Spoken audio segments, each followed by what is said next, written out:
H-Town, what's up? You know what time it is. It's time for the best 120 minutes of your day. The Chop Shop, the nation's #1 urban sports talk show, and also your midday sports happy hour. Yours truly, Robert Hatter, alongside Jim Hick, coming to you live from Houston, Texas. But we're broadcasting all over the world via Facebook Live and YouTube Live. And it is Baby Friday. Wow. Oh, so fast. Time flies when you're having fun. Baby Friday, we affectionately call it, because we're not, the Chop Shop is not on Friday. So this is Jimmy. This is our Friday, so we don't have to come on the show on Monday. We just on Friday, so we wait till Monday. So great day. As customary, I want to shout out to I think a happy birthday to Stevie Wonder, one of the greatest artists ever.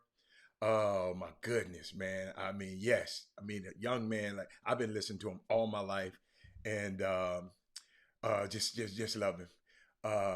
What else I got? The starting five. The starting five, who we affectionately call the first five people to sign onto the Chop Shop feed. And guess who they are today? Let me go back to the top of the list. Shanquetta Pelser, #1. Rod Wells, Mindy Collins, Corey Willis, and Thaddeus Moody. Thad, I want to share something with you, man, about the Pat Baldwin stuff. We didn't talk about it too much yesterday, but I mean, I got some information that I just want to share with y'all about it. Awesome situation he did. Who else I got? Thaddeus Moody, and the sixth man of the day is Melvin Dews. Melvin Dews, where you been? Man, I ain't seen Melvin Dews' name in a long time. What's up, everybody else? Chris, I see you, Chris. I see you, Daryl. I see you, Sonia, Gary, Dale, Lil Rick, Mate, Marissa. Oh my God. I see Ken Lofton, Gina Lofton. I know both of them listening.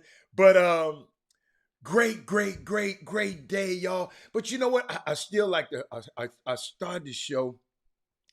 For those, like I said, for some people, hey, Tyrone Caldwell, for some of them, all been Landon said he been start testing for the past few days. Okay, I got you. Hey, so look at Miss Williams is in the building.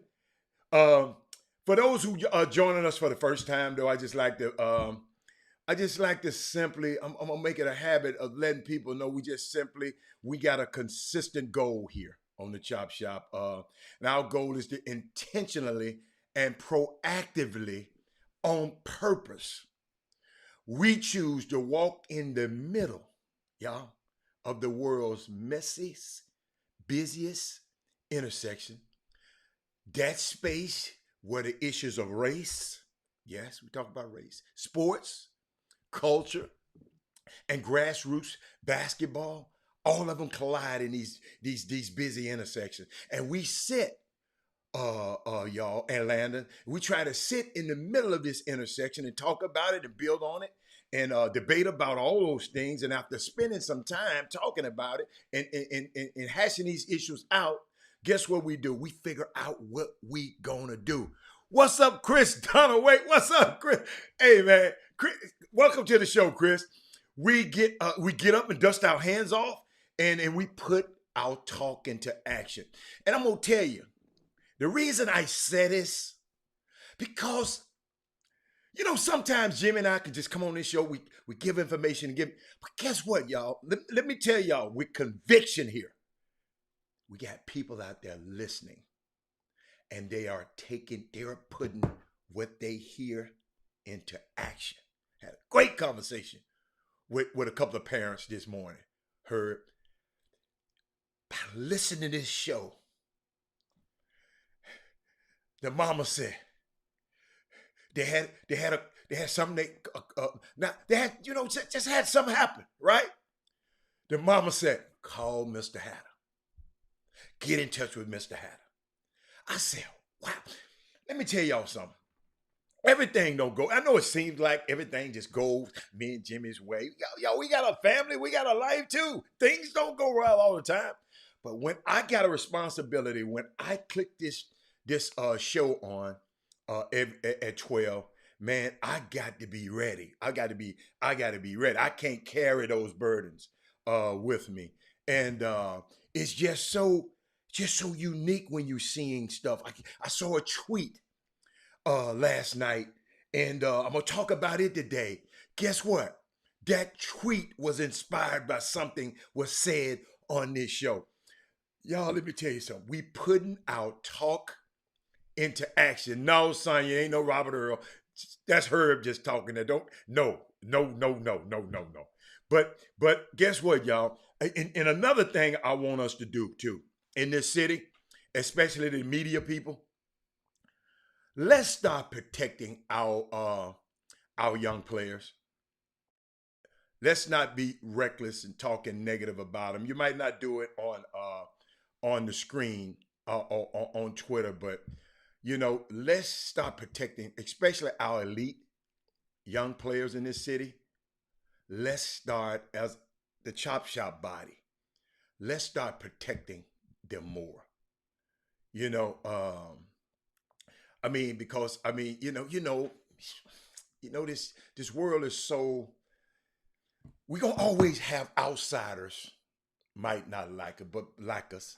But we got to start protecting our people. We got guys, from outside talking about the situations that happen with the summer basketball program that's based in Houston.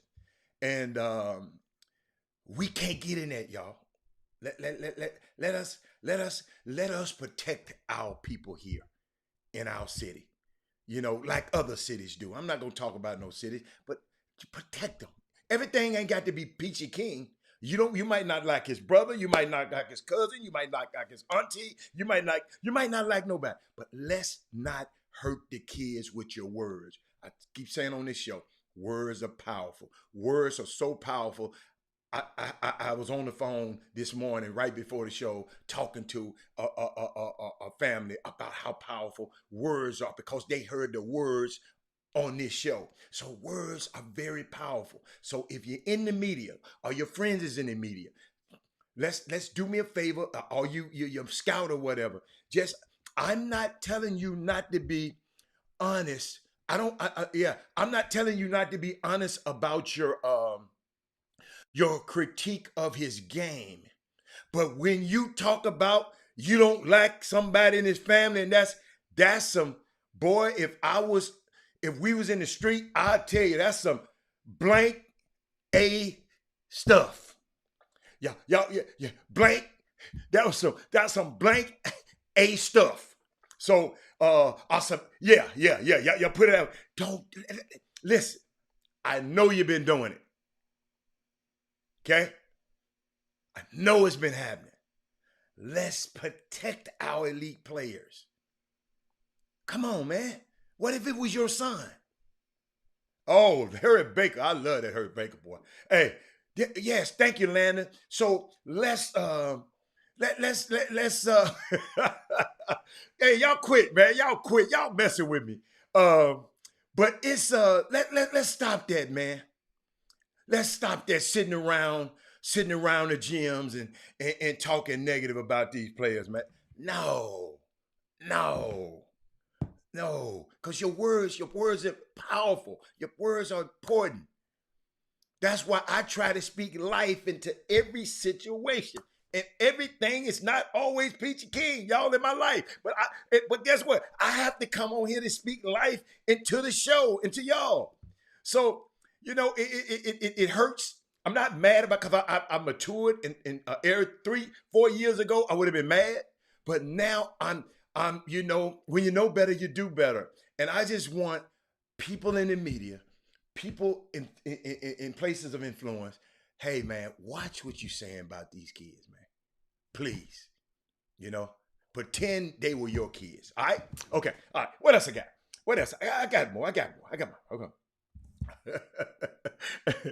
Hey, we talk about all these topics every day, man. Sometimes it's hard. But like I said yesterday, gratitude is a powerful tool of resistance. I'm grateful for y'all, man. I appreciate you, listeners. I promise you, when I see Sonya and Mindy and Mate and Barry McDonald and all of the starting five, when I see y'all pop up on that screen, cause we never know when we push that button who's gonna be there. When I appreciate it, and I think about y'all when I prepare for this show. And guess what? And that call I got this morning that blew me away, I know y'all listening. I know y'all listen. When I ask myself, what is it that would be helpful for y'all to know? What's up, Stephanie? I'm saying, what would it be helpful? Let me use all of this knowledge that I've been acquiring and this wisdom over this year. How can I help? And you never know what happens, y'all. And I mean, I'm just grateful for y'all. I promise you, because y'all are the reason that we do this work. Y'all are the reason. Like I said, I'm particularly grateful to the teachers and the scholars and the people that helps our kids, man. Y'all don't understand, man. These kids are going through. Think about our kids. Okay, a couple of years ago, our kids missed graduation because of what? Well, something else happened. Now they missed it. Then these COVID situations. I mean, it's just y'all. I'm telling you, we got to learn our history to learn what happened to us and the best of our history. So we got to start worrying about the best of our history, because a lot of people gonna paint it the way. That's why I always tell you. I was trying to tell Chris yesterday. It's how we see each other. Let's start seeing each other better. Frank White's. I think somebody sent me a video. Right? Do me a favor. When you send me a video, a basketball player, I can't have Lil Wayne them rapping in the background. I can't have no music on because they'll shut the show down. I can't play it live. And I'm just letting you know, if I don't play it on the show, I don't want you to think I'm sliding you. Okay? We cannot play it. You remember I played the Melo when Melo was in the dressing room thanking the people for his I think 10,000 points. He came in. How many points? He got accomplished the other day. They flagged me for that. So yes, man, they flag you for anything when you're on these airways, man. So, but before I go anywhere, I want to shout out. I thought about Nate McMillan. The Atlanta Hawks, they clinched in the playoffs last night, y'all. And I'm gonna go all over the place, but I just got this in my notes, and I remember Nate McMillan took over for the Atlanta Hawks. They were 14-20, okay, in the season, and now they have clinched, locked the playoff spot up, man. Then I think I talked about it yesterday. Somebody just sent me. Somebody just sent me. Hey, man. I'll tell y'all about it later. Somebody just sent me another message. They crazy. See, so much stuff. We get real time news on this Chop Shop. But another thing was announced too. NBA is announcing a new award, the Kareem Abdul-Jabbar Social Justice Champion Award, named after the longtime activist. Think that's a great thing. Then I was thinking about. Gary Carter said Instagram threatened to block him every day. Yeah, but Gary, I understand you. I'm just trying to do certain things. Let me tell you something. I do things in order, and I didn't know. If I had known that they would have did that, they would have flagged me. I wouldn't have played the video. But there's no way for us to know until we play it. But I want to tell this story because I know a lot of us like the NBA. This guy named Juan Toscano Anderson. I don't know if y'all watched the Golden State Warriors. He went undrafted. Okay, he played in Italy. He played in Venezuela. He played in Mexico for years. Right. He eventually made the G League through an open tryout, playing for $2,000 a month. Okay? Now he has earned a full-time NBA contract with the Warriors in his hometown. Great job for that young man. I mean, I'm really proud of it. And then I thought about Stacey Abrams, y'all. You know Stacey Abrams, uh, Nobel Peace Prize nominee. Mindy, Sonia, all of y'all. I'm glad all my women here. I want y'all to help me with this one. Okay. She was on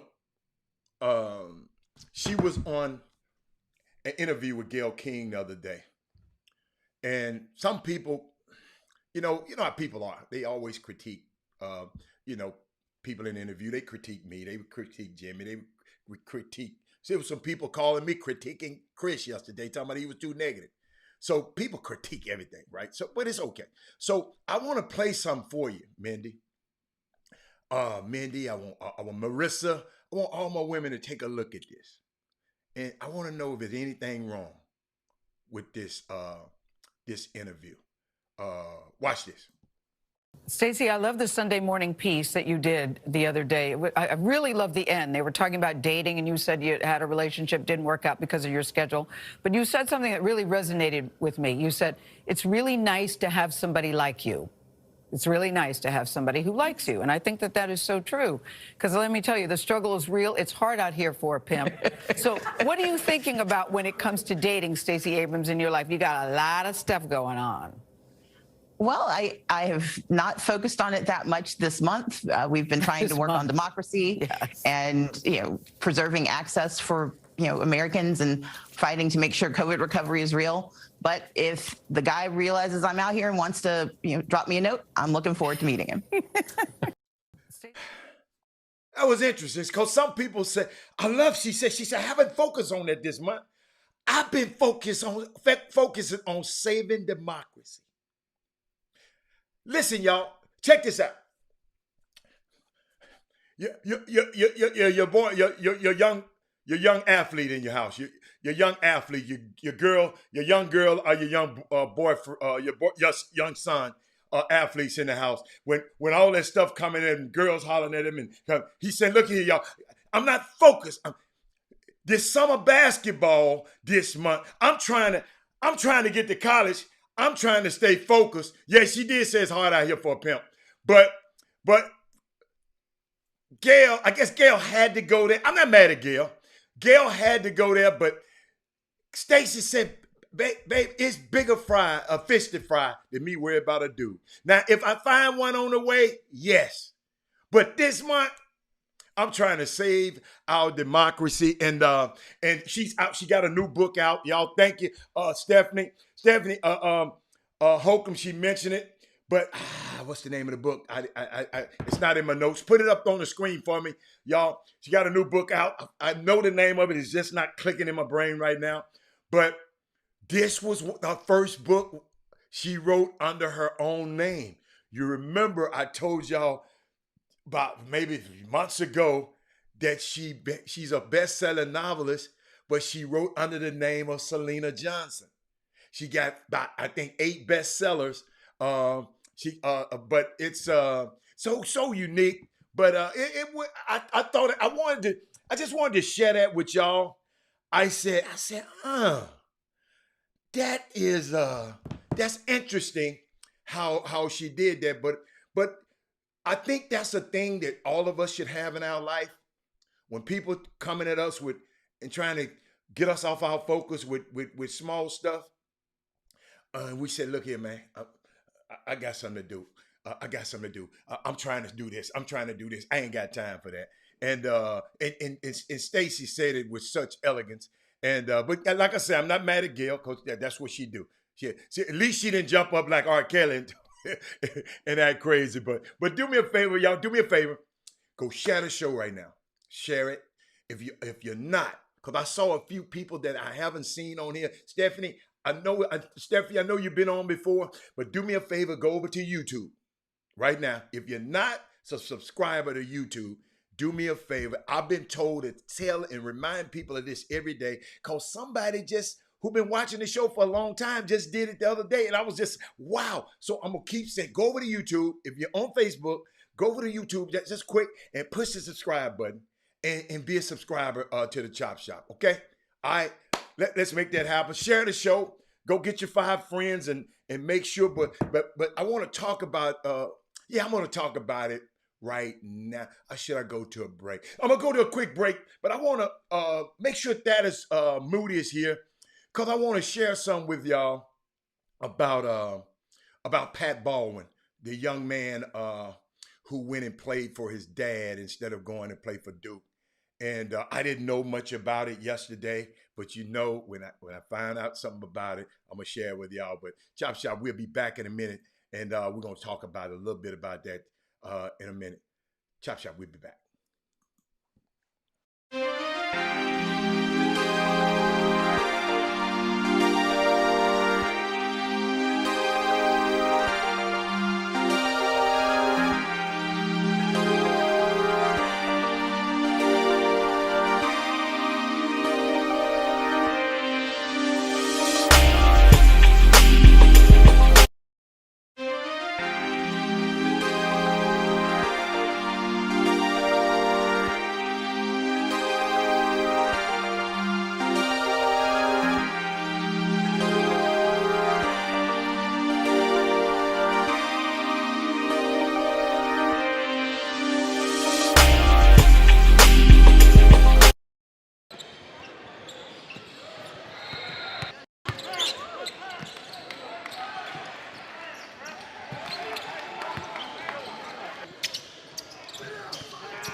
Welcome back to the best 120 minutes of your day. The Chop Shop, the nation's #1 urban sports talk show, and also your midday sports happy hour. Yours truly, Robert Hatter, alongside Jim Hicks, coming to you live from Houston, Texas. And guess what? I wanted to show those young fellas.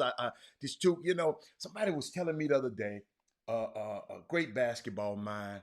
He shared something with me the other day.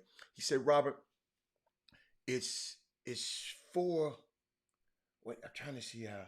He says 4 great players in that class. I just showed Bryce Griggs and Keontae George. He says 4 great players in that class, 2022. And he said 3 of them is special. It's a great basketball man. 3 of them is special. And he named it 3. He said Bryce Griggs is special. Terrio Morris, Keontae George is special. He says Cason Wallace, he's an athletic dude, but those 3 guys.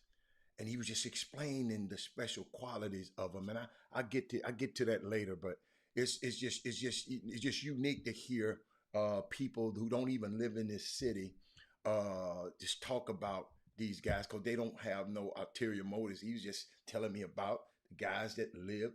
He saw these guys and that's how he put it. That's just his opinion. And but I valued it. It was a great opinion. But where is Thaddeus Moody? Thaddeus Moody, I saw something and I want to share with y'all because I think Jimmy came on yesterday and said something about Patrick Baldwin and talking about I think if he was white, would he have the kickback if he could win? See what happened is this top guy, one of the best players in the country. Okay. He decided, ladies and gentlemen, he want to go play for his dad at the University of Milwaukee. Mind you, University of Milwaukee is I think a Horizon League team, mid-major team. And this usually top players like this don't go. I think they said the last one, Ray McCallum's son, went to play for him.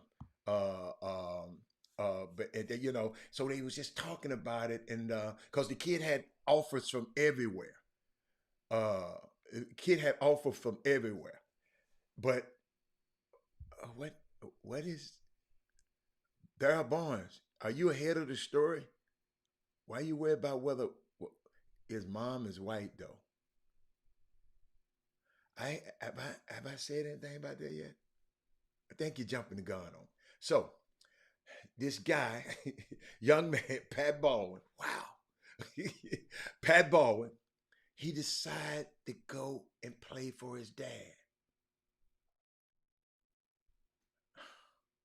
Maybe, I'm just trying to go back, Darryl. Maybe you're talking to somebody else. And maybe you're talking to somebody else. You might not be talking to me. I just, okay. I wasn't paying attention to that. I wasn't even talking. I don't even remember that part, Darryl. I looked it up myself today. See, that if you notice, I didn't talk much about it because I didn't know much about it. So when I went and learned about it, he's just a young man. Think about it. It says Cade Cunningham. Okay, he that good, right? And his dad is coaching at Sam Houston. Okay. She is white. She is white. Mom is white. But I just didn't think I brought that up.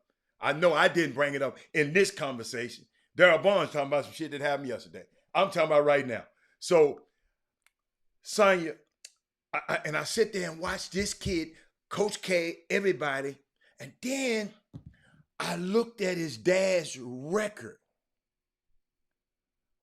And they printed that Patrick Baldwin Sr. He's entering his 5th year at Milwaukee with a record of 47-70. He's never finished better than tied for 5th in the Verizon League. He's finished 7 or worse in each of the past 3 seasons. This is dad. He finished 8th this past season. If his son would have committed to Duke, it could have been very well the beginning and the end of his coaching career. So my thing is, why not go help his dad get a raise instead of going helping Mike Krzyzewski get another raise? Yeah, and I think, listen, I love that more. See, you got to realize now, I didn't think of Jacques Armand. When they talked about this yesterday, I didn't have enough information. But when Dr. Newsom, but when I went back and looked at this situation, I got a chance to help my dad than Coach K. Remember, I said, and the reason I said that, because people talking about, because I kept looking, you know what I really did? I wanted to see the negativity. Because Jimmy seemed to say there's a lot of people paint the narrative of negativity about this kid, right? So then I saw, that is muted finna love this. Then I saw a little quick interview with Stephen Bardo. Used to play at Illinois. He's a commentator, analyst now. Check this out, y'all. When I saw this, I said, okay, now I understood it. Watch this. I'm really happy to hear that Patrick Baldwin Jr. will be joining his father, Patrick Baldwin Sr. at Milwaukee. I think this is the best move. Patrick Jr. will probably be a one-and-done kid at 6'9", with guard skills. He is one of the top high school players in the country. No other program or coach is going to take better care of Patrick Jr. than Patrick Sr. I played against Patrick Sr. in college. I know he's a solid guy, great family man, loves his children, his wife. I think this is a great decision. I know Patrick Jr. was considering Duke and other places, but in today's college basketball landscape, no other college program or coach is going to take better care of Patrick Jr. than his father. Congratulations. See, the reason I'm glad Steve Bardo did that, I'm not worried about how they see us. I'm worried about how we see each other. Patrick Baldwin is my dude. I don't care if y'all, well, his draft stock gonna change. So dang what? That kid said, and if you listen to him, he's very kind of cool, kind of calculated, cool little cat. And I think that was awesome. I mean, those the kind of stories. Those the kind of stories, man. That this boy gonna tear that damn Verizon League up. You follow me? Excuse me. I'm sorry, Horizon League. I said Verizon. I'm sorry, Verizon. I gave them a, but it's just a unique situation, y'all. And I just Mike Krzyzewski's goons. He probably let them out on him. But y'all, let me tell y'all something. Y'all know the WNBA gonna start tomorrow. And I saw something, y'all. Y'all got to help me. Y'all got to help me because you remember I was one of the last holdouts on the WNBA. But I did say something a few weeks ago that this WNBA in 5 years is going to be something to be reckoned with. I didn't know all of this was going to happen, but check this out. The WNBA Commissioner's Cup includes the East-West Championship game, $500,000 in prize money. They released the details this year. It's going to be the inaugural Commissioner's Cup competition and a multi-year streaming deal with Amazon Prime. Where's my man? Who was that? Odyssey talking about women basketball ain't gonna never amount to. I just told y'all about the deal with Google, right? Now Amazon Prime, okay? Google Amazon Prime championship game. It's going to be an in-season competition, y'all. It's going to be in the middle of the season. That's going to be designated a portion of the regular season games in the first half of the season. 10 per team. I say 60 total to count toward the cup standings. The cup prize, whoever wins, I'm trying to see how they're going to split up this 500,000. Do the coach get some? I didn't get there. The cup games will be the first home game and the first road game for each team playing against its all five rival conference rivals. And then, okay, y'all look it up. Look it up. It's gonna be good. They're gonna take a break. Y'all, that's what I love about the WNBA. They're gonna take a break during the Summer Olympics on June 12th, and then July 12th, and then they're gonna come back August and kick up the rest of the season. This WNBA is getting very, very creative, man. Oh, here the winners. Here the winners. Members of the Cup's winning teams can earn an excess of $30,000 per player, with the runner-up getting $10,000 per player. And the game MVP will get an extra $5,000 to go do her thing with that $5,000. But I think that's unique, man. These big companies are embracing the women game. And the reason I wanted to talk about that and bring that up, because I saw an article called Amazon is about to start losing money if they don't give us. Hey, man, that Tiffany Saunders and that Kim Jackson, I see why they cool with each other. They hold back no punches, Chuck McGowan. Chuck, but y'all got to help me. Chuck, thank you. That's an innovative. Y'all got to help me with this now. Check this out. They got an article, and it convicted me. What's up, Corey? Don't forget y'all share the show. Corey, what am I women? Tiffany. All you guys, I'm going to put it like this. Give me a count of the guys who were like me. Up until a few months ago, I wasn't watching women's basketball.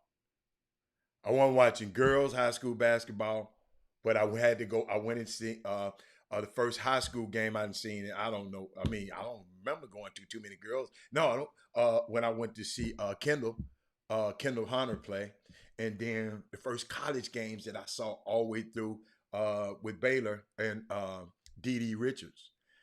So man, y'all can come on now. See, Simeon said he been. Well, I wasn't. I wasn't. I mean, men, y'all can. And some of you women, if you weren't watching, it's okay. But there's an article out called "Don't Look Away," talking about the reason people give to not watching the WNBA. They say are plentiful and familiar. Okay, y'all help me out. Yeah, I used to go to see the Comets play all the time. A long time, but that was a long time ago. I flew to LA. Some friends of mine. I went to a Sparks game because I wanted to see Candace Parker. You know how. So, but I wasn't really supporting the women's game. But this young lady said she asked the guy who was. Hold on. Let me. She said. Let me see. She said.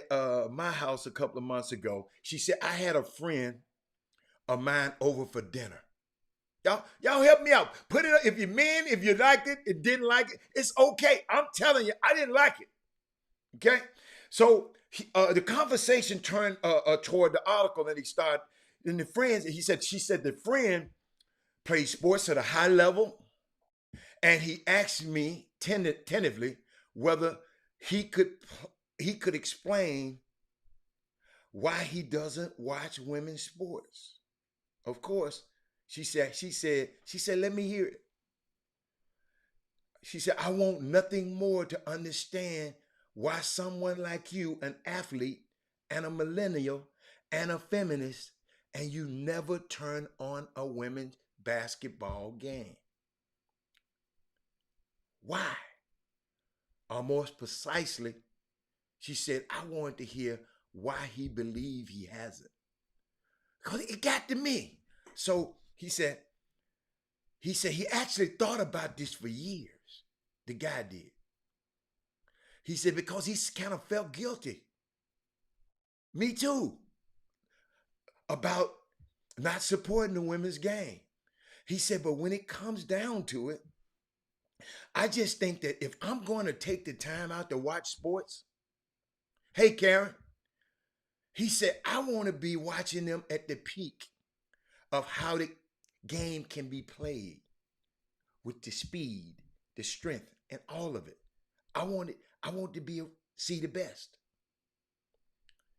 And to me, that pinnacle is happening on the men's side. That's what he said. She said, She said, he hit all the notes. Check this out. Except I don't watch because they can't dunk. He didn't say that. I don't watch because they look like a boys' high school game. He didn't say that. I don't watch because I could probably beat them in a one-on-one. He didn't say that. But he said he just think about it, y'all. The season starts tomorrow. They're going to have the season starts tomorrow. And tonight, I don't know if you're familiar, they're going to have a great special talking about that. I think the special was produced by one of the Gumake sisters, a Chinese, the Neka, I think. Neka. The one that's on all the shows. She's producing it, just talking about the women's game. And I think everybody, I forgot the name of it. Y'all help me out. But I'm just curious because I was one. I was one of them guys that did not respect the women's game. I didn't. So what do y'all think about that? Melvin Dew said, I don't watch women's basketball. I also don't watch men's tennis. We ain't talking about that right now. We ain't talking about that, which all that other stuff you don't like. We talking about women's WNBA basketball, women's basketball right now. You don't have to give all your yeah. Just say whether you like it or not. Yeah, it's one of the sisters. It's the sister that's on. It's the sister that's on. That used to be on First Take. The one that's on with Golik and Agumake show. It's that sister. Yeah, it's that sister. But it's just unique, man. I mean, it's yeah, and I'm a new fan, and I'm proud of it. I'm proud of it, man. And I don't know which one is which. I'm just saying. But I just thought about that, and I said, even on this, that's why I want on our show to honor Women Rock Wednesday a lot more. And I know, let me tell you something, y'all. I told y'all, I'm not asking you to do something. I was caught up in that same situation. I'm trying to find oh, there we go. I was caught up in that same situation. I said, man, I didn't know the reason. I just didn't watch it. I click it off. But now I have a vested interest. I can't wait. I'm putting it on my I put it on DVR now. But I want to share with y'all some more before Jimmy come on. I want to share with y'all some more because Chris don't like me talking about stuff about women that much. He don't like women ref, but the NBA turns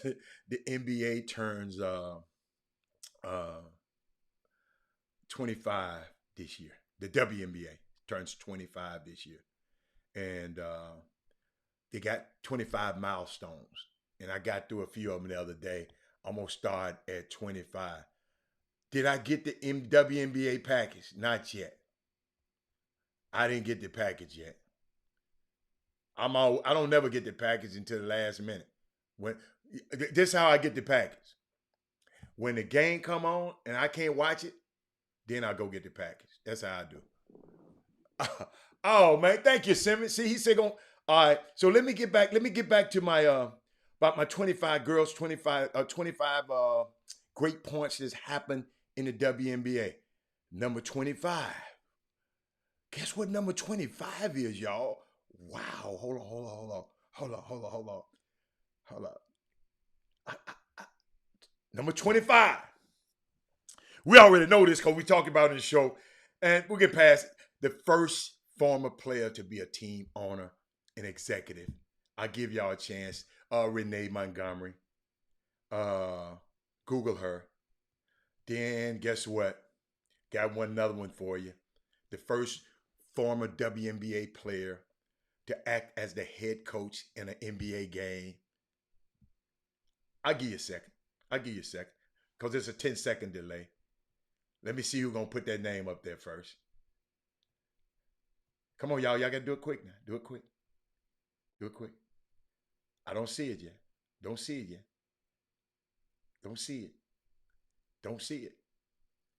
All right. Becky Hammond. Y'all too late. Becky Hammond. Hold up, y'all. I didn't know about this one. Where my man at? Where Chuck McGowan? Where's Trey Phillips at? Hold on. I didn't know about this one. And I got to study about this one, y'all. December the 9th.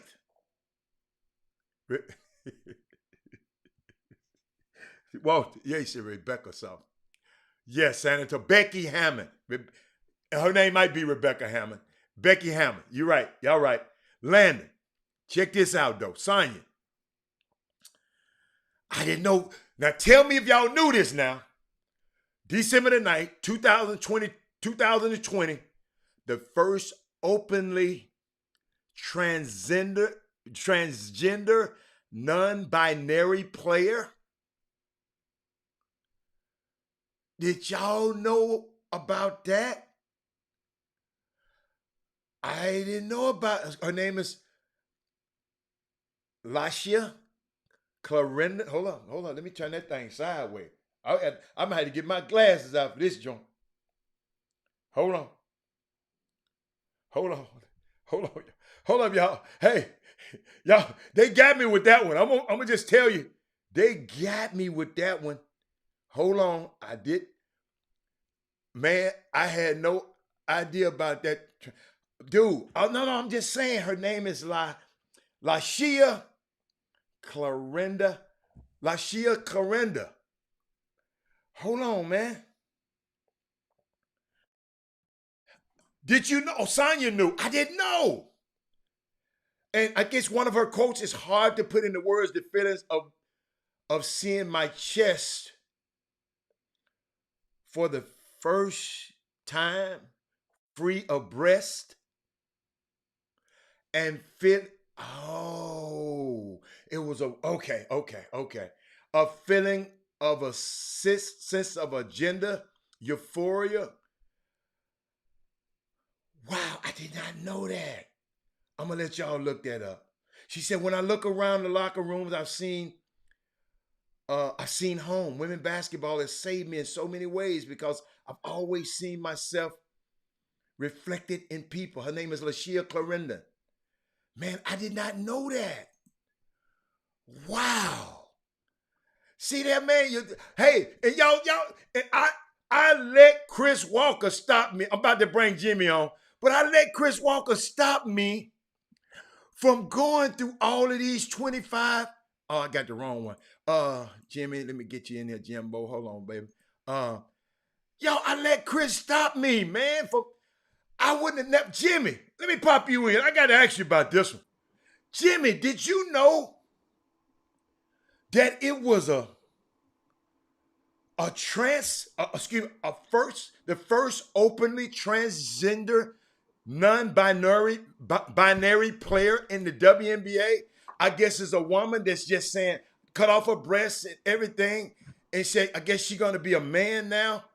I mean, did you know about her name is Lashia Clarenda? Did you? I did not know that. No, I ain't paid attention to that. I just didn't know. It ain't that I paid attention to it. It just, Jimmy, what I'm doing is I'm going through, they got 25 WNBA moments because it's 25 years of WNBA. So they're going through 25 of their top moments. I guess that's one of their top moments. Then hold up. I got one. Number 22 is the first. Who is the first? On October the 20th, on October the 6th in 2020, who was the first to win titles in three different decades? I'm sorry, 3 different decades, a woman. That was Sue Bird, Jimmy. That was Sue Bird. She is fluid and doesn't idea. Oh, okay. She don't idea as a man. Thank you, Daryl Barnes. I just didn't know, man. But Jimmy, I was just warming them up, giving them some women topics because we hijacked the Women's Day yesterday, and I had all that information for the women yesterday. But y'all, hey, that's in ESPN. Go to ESPN.com if you want to see the rest of it. I just gave you some breadcrumbs. It's some interesting 25 facts about women in the WNBA over the last 25 years. I am so glad, Jimmy. I love to learn something new.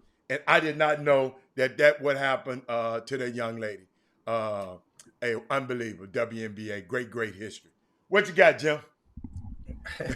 Well, a lot of stuff, of course, on the horizon today. Baby Friday it is, guys. Baby Friday. Yes. It's Thursday. Baby Friday for us is Thursday for you.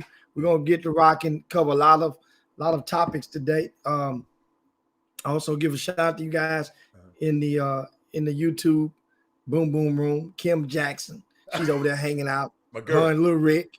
Her and Lil Rick. They probably gonna hang out at the Turning Point sometime later on this evening. One of them spots over our OST. No, Jimmy, they done level up, Jimmy. They don't go there. Jimmy, they going to 13.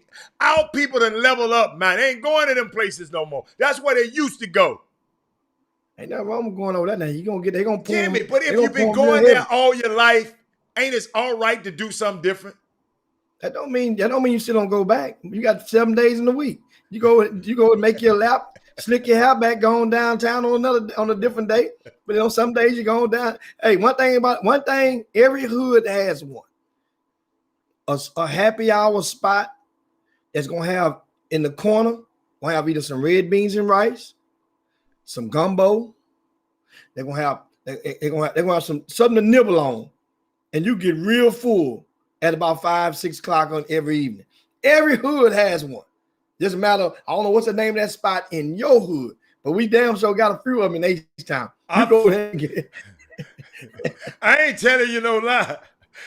My hood be on First 48. I'm not going back up there and mess with them folks over there. They can have their red beans and rice. I'm gonna be a vegan now. They can have it. I'm not going. I take my hat off to y'all. I'm not going to the Silver Spoon in the Bucket of Blood. Oh, we had a joint called the Bucket of Blood. You think I'm going there, Jimmy? In Memphis? Yes, the Bucket of Blood. Yes, the Bucket of Blood, Jimmy. I'm not going. I tried to tell you. Jimmy, I used to stay on a street called a Mill Branch, right? Mindy, it's called Kill Branch now, because your ass get killed, you come down there now. And Jimmy told me, man, you and me, you think I'm going back over there, Mindy?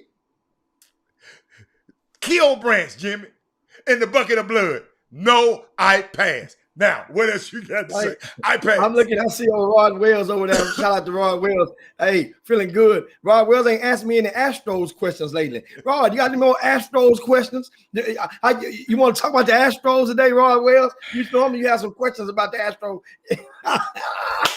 Hey, one thing about the Astros. How about this? How about the Astros signing Reggie Jackson, Mr. October, to a deal, like a community relations deal he has with the Houston Astros. That is awesome as hell for the Astros. Remember, Enos Cabell, they have him in a position of community outreach. Now, Reggie Jackson. That's good. A little bit of things like that. I've looked at Reggie Jackson. I love Reggie. I used to love Reggie Jackson. He never played for the Astros. I know. You understand what I'm saying? But him and Dusty cool. Him and Dusty cool. Dusty cool there about toothpick. I explained the guy the story about the toothpick in his mouth. They fell out laughing. That's a true story about Dusty and that toothpick. He got the toothpick up under the mask. I don't know. You know, normally if you're from the old school, you can break your toothpick in half. You're half in that toothpick, then you can get the whole thing in the back, and you can work with it like that. It's hard to tell though behind that mask. That mask, he got one of the ones that stick on out there. But anyway, that is great, and I applaud the Astros for that move. I mean, seriously, man. I mean, Reggie Jackson, man. I mean, that's a good move. That's a good move. Yeah, you can't tell a story of baseball without mentioning Reggie Jackson. Heck no. And I mean, seriously. So that's a good thing. Also, I guess to go around the horn. Last little tip of baseball. Adam, who your team again? I like your team in baseball. I like the Dodgers. Okay. I like Atlanta. Mm-hmm. And I like San Diego. Okay. But only because Mookie Betts, Acuna, and Tatis. Tatis is out. Again, he got that package. Man, he got the COVID. That ain't no damn package. He got the coolies. They can easily but Tatis is out. But you know what? The Dodgers and the Astros, as bad as our season has been, the Dodgers ain't won no more game than the Astros have. But Jimmy, it's just a matter of time. Y'all doing something sneaky, and they gonna find the shit out in a minute. It's just a matter of time with the Astros, Mindy. Mindy can sit up there and talk all that stuff. It's just a matter of time. It ain't the garbage cans now. I don't know what it's gonna be. It's gonna be the iPad. It's gonna be the iWatch. It's gonna be the Astros. What was Stephen A. said? Gonna be an accident waiting to happen. They cheating. We just ain't found it yet, Jimmy. That toothpick. Yeah, they found it yet. They cheating. Now, woo. How y'all doing? Hey, how y'all doing? Mindy, how you doing? Of course, you guys know we're gonna talk some hoops, so I'm just trying to get some other stuff out the way, some order of business out the way. Okay. Football. Okay. NFL released the schedule. right? And how about this? The NFL found a way to make the Houston Texans very relevant on opening day. They found a way to do it. I was wondering in my mind, like, man, ain't nobody gonna say nothing about the Texans all year besides Deshaun Watson. But they found a way to make the whole United States of America watch the Houston Texans. You know why? They played the Jacksonville Jaguars opening day. That's Sunshine and Tebow. Everybody's going to want to see if Tim Tebow, how he's going to do in his debut, if he makes the team. That ain't a given, right, Al? That's not a given. Who Tebow? Hold on. Tebow on the team. Yeah. I'm just he gonna make it? Dude. That's his dude. He played in college for him. He gonna be, I put it like this. He gonna be on the team in some capacity. He might be the chaplain. Like your homeboy from here, Jack Easterby. He might be the chaplain of Jacksonville. Trevor versus Tyrod Taylor. Oh my goodness. Trevor versus Tyrod Taylor. That's gonna be a good one. So Jacksonville named the starter? Oh, he gonna start. Yeah. Jimmy, you don't get the number one pick always start. The first that's why pick, they moved. That's why they moved. They moved. What's the name out of there? The young fella they got from New Orleans. Who? Remember, he was a backup in New Orleans for the Saints. Maybe he went to Jacksonville last year. What's his name? Come on, give it to me. You talking about folks? The backup quarterback for the Saints went to. No, he went to Carolina. No, he went to Carolina. No. Yeah, that's why you was tricky. He went to Carolina. Carolina done cut it. Got a new quarterback. Guess what? They moved him out. Yeah. So now, once again, the Houston Texans will be relevant on the opening day. So you know what that means? They found a way to make people watch the game. They found a way to make you want to go buy a ticket because now you're being a part of history. If you love Clemson, if you love Sunshine or Tebow. I ain't even looked at the schedule. And Melvin Dew said they're gonna play the Cardinals. October 24th. October 24th. Oh, is that where that's gonna be at? In Houston? At Arizona. No, on the road. Okay. All right. Okay. On the road. Yeah. You already know on that day. The over and under on the receptions for D-Hop is gonna be what? You know what? 11. And the Rockets and Texans can never get the defensive back right. They always have some terrible defensive backs. Terrible. And a lot of stuff. I mean, once again, the football season, they got it. The NFL hit a home run with their scheduling this year. And it ain't no doubt about it. They gave you Tampa Bay and New England. They gave you the rematch with Baltimore and the Cleveland Browns. Remember coming in? Remember, what's his name? Mayfield. Baker. No, Baltimore. Jackson. Oh, Jackson. Remember Jackson went and took a dump in the fourth quarter and come on back and won the game. Remember that? Yeah. He went to the restroom. That man didn't take no dump. That man did not take a dump. That man had to go. He had to go. Dante Robinson used to get caught on every day. This man talking about Dante Robinson. Keep going, Jimmy. No, that man didn't take a dump. Hey, where's our guy at? Which one? What's his name? Who had the Frenchies? Aaron Glenn. Where's he at? He had a coaching job. He got a He about to be an offense coordinator at he with New Orleans. He in New Orleans. In New Orleans? Yeah. I got to get with Aaron Glenn. I got his number in my phone. We got to set up our Chop Shop Final Four weekend. Remember that? We got the golf tournament. We got the crawfish ball. We're gonna have a little shindig. For you guys down there in New Orleans. Kim Jackson, all you guys that sent the emails in, we got them in there. We're going to start getting with the committee and start meeting once a month. To getting things in order because we got to understand the thing now is all of the rooms are blocked up. That's all right. In New Orleans. Now you got to go on down the road. Supposed to be. Yeah, you know, I mean, and we should have known better. And the app, you know, so we got to figure it out. And of course, Oh, that's right. I'm everybody- sorry. He went to the lounge. He the defensive. Thank you, Doug. He went to the lounge, man. He just got the job with the crazy coach. Doug. That's why I thought he had a new job. I said, yeah, slipped my promotion. I didn't know mind. what It slipped team me. it was. It slipped me, Doug. Thank you, Doug. He got the job with the crazy man up there talking about we're gonna bite off your ankles, we're gonna bite off your knees. Yeah, he got a job with him. You're right. You're right, baby. My bad. Oh my God.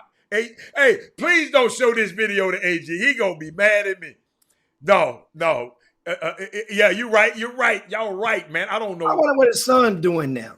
His son should be graduating college right now. I'm gonna text him right now. Ask him what his son. We give him a shot on the top shot. No, his son should have been graduated. I say he should have been graduated college by now. Okay. Yeah. His son, I wonder what he's doing now. 17. He's supposed to come out at 17 out of college if he went straight through. Yeah. Yeah, he ought to be a doctor by now. Remember, he talking about this the other day. Hey, the Cowboys. What about? How about What about my Cowboys? Cowboy fans? Me. You know, they opened up. I told you all yesterday at Tampa Bay opening day for the Dallas Cowboys. They just gonna be 0-1, Jimmy. 0-1. They gonna win. Dude, Cowboys, and this is gonna be real fun. No misery love company. Jimmy, There's they not gonna many win. Jimmy, expectations. they gonna win all the rest of them. They're gonna be 0-1. They're gonna win all the rest of them, though. Yeah, I'm with the Cowboys this year, man. They gave Dak that money. I was mad about Dak. I like him now. All right. I like him. I mean, hey, keep that same energy. I like him. My daughter and my sister like him. I gotta like him. Okay, we got you. And they go Walter Yates just right on cue, saying we're beating the hell out of Tampa Bay. Walter, you done messed You know up what? the group. You know what? Let's go on and get this right now. What? We can get old shrimp platter or something put on. I'm taking all bets, all Cowboy fans. You in Lil Rick voice. You Cowgirl fans, I'm taking all bets. Either we can bet some oil, Hey, man. or we're gonna bet some meat. I bet. Wait a minute, Jimmy. I ain't gonna bet against Tom Brady, but the rest of them clowns. What's the next game after that? I'll bet with you. Who? The Cowboys? Yeah. They play the Chargers second. I bet that one. Bet that platter. You really? Yes, sir. So no, you got to bet. You can't pick the one you want to bet. Bet both of them. No, I don't like that first game. I'm not betting against Tom. You got, man, no. Jim, I done won too much with Tom. You think I'm going to bet against him? Come on. Both of them games on the road, Adam. I got you. Come Both of on, them on the road. Come on, get some. Then they come back and Jalen Hurt gonna put the hurt on their ass in game 3. Who gonna get him in game 3? Jalen Hurt. Jalen, they gonna get their head beat in. Jalen Hurt and his new wide receiver, his old homeboy from Alabama. I don't care. Hey, we gonna get some. Hey, it's gonna. Hey, dude. Oh, hold on. Hell, I got me one bet. I got me write that down. Who wants Write something? that down. Some win reserve on that Dallas one. and Tampa Bay. Uh-huh. We got. I'm taking the San Diego. Simeon Sims. He's betting a bottle of Woodford Reserve. On which game, Simeon? No, it's Dallas and Tampa Bay. What you mean? It's opening day. Cowboy fans, I know y'all feel good about yourself. Who else wants some of this? I'm not going against Who Tom. else? I love the Cowboys. I ain't gonna go against Tom though. Hold on. Kenna Gamble. Let me know what you're putting on it now. Whoever, I'm taking all bets. I'm writing it down. Opening day. It's gonna be a beautiful day in Zamunda. I knew I'd get Jimmy, somebody. I'm gonna come back and bust you the next week, so you ain't gonna have a few days to come. I want that one bet. Come on. So hey, I'm like that old. Hey, you know, you ever been in one of them old hood churches when they took the collection up, but they know that pastor shout on the rent, so they trying to make an extra one, the love offering for the pastor. They gonna play the extra organ. Sister Thelma playing that organ real good to get you good, and they gonna get then their cousin go right on cue gonna get happy in the church. They gonna make everybody get off. Jimmy. That's what happened right there. Getting off the subject. Ricky Scott got a bottle crown. Quit getting off the subject. The next week against San Diego, the Chargers, I want that Dallas bet. I'm going with Dallas for the rest of the season. Walt Yates, I got a pappardelle platter with him. Oh, I'm gonna eat, drink, and be merry as hell. He's calling these Cowboys a pappardelle platter. Well, I got Dallas against San Diego. The Chargers, the LA Chargers. I got that bet. Justin Herbert. Who believe in Justin Herbert? Is there one, Jimmy? I'm like the pastor. Is there one? Is there one? I feel it in my spirit. Is there one? Yeah, I can't wait. Dak is back. Somebody asked who gets the first pick this year in our annual. I'm not playing with you no more. You quit on me. I'm not playing with you no more. I'm gonna let him bet against y'all. I feel like the Rockets. I'm trying to get a ball out of the deal. I'm trying to get a lotto ball. I just tanked. Hell, why we gonna even play through this? I tanked. That's all. Jimmy Fertitta. I'm back on these. They got the schedule good now. You hear Kenny Gamble say he wants Ciroc, Doc. Oh, Kenny Gamble, I ain't know you love the Cowboys like that. No wonder you like taking that RL9 team off the Dallas all the time and missing all my events down there. No wonder. That's what it is. Hey, man, Kenny Gamble like to go check. His kids like to go on a trip. They don't like to sleep in their own bed. You like to go pass by. I got you. I'm gonna have you down there, boy. I'm gonna have your ass getting gas at Valero for us. You gonna be trying to pinch them pennies. I'm gonna get up in your pocket this whole year. Look what Sonya said. Sonya said, "Sonya, I like Dallas, but I can't bet against Tom. You got to understand, I've been betting with Tom for 17 years. I can't go against my man for 17 years. I just got with Dallas last week. I just got with Dallas last. Me and Tom been together for 17 years. But keep going. Come on, Jim. What? And you know they're playing 17 games this year. This is the first year they had the extra game. 17. But they took a game, and you know what?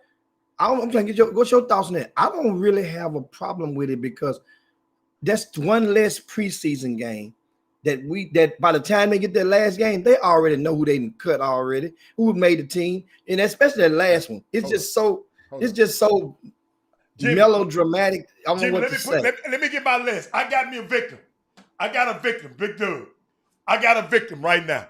He want to bet Tom in week 4. I got Tom against your Belichick in week 4. Come on, Doug. Make it light. Doug, make it light on yourself, baby. Oh, yes, sir.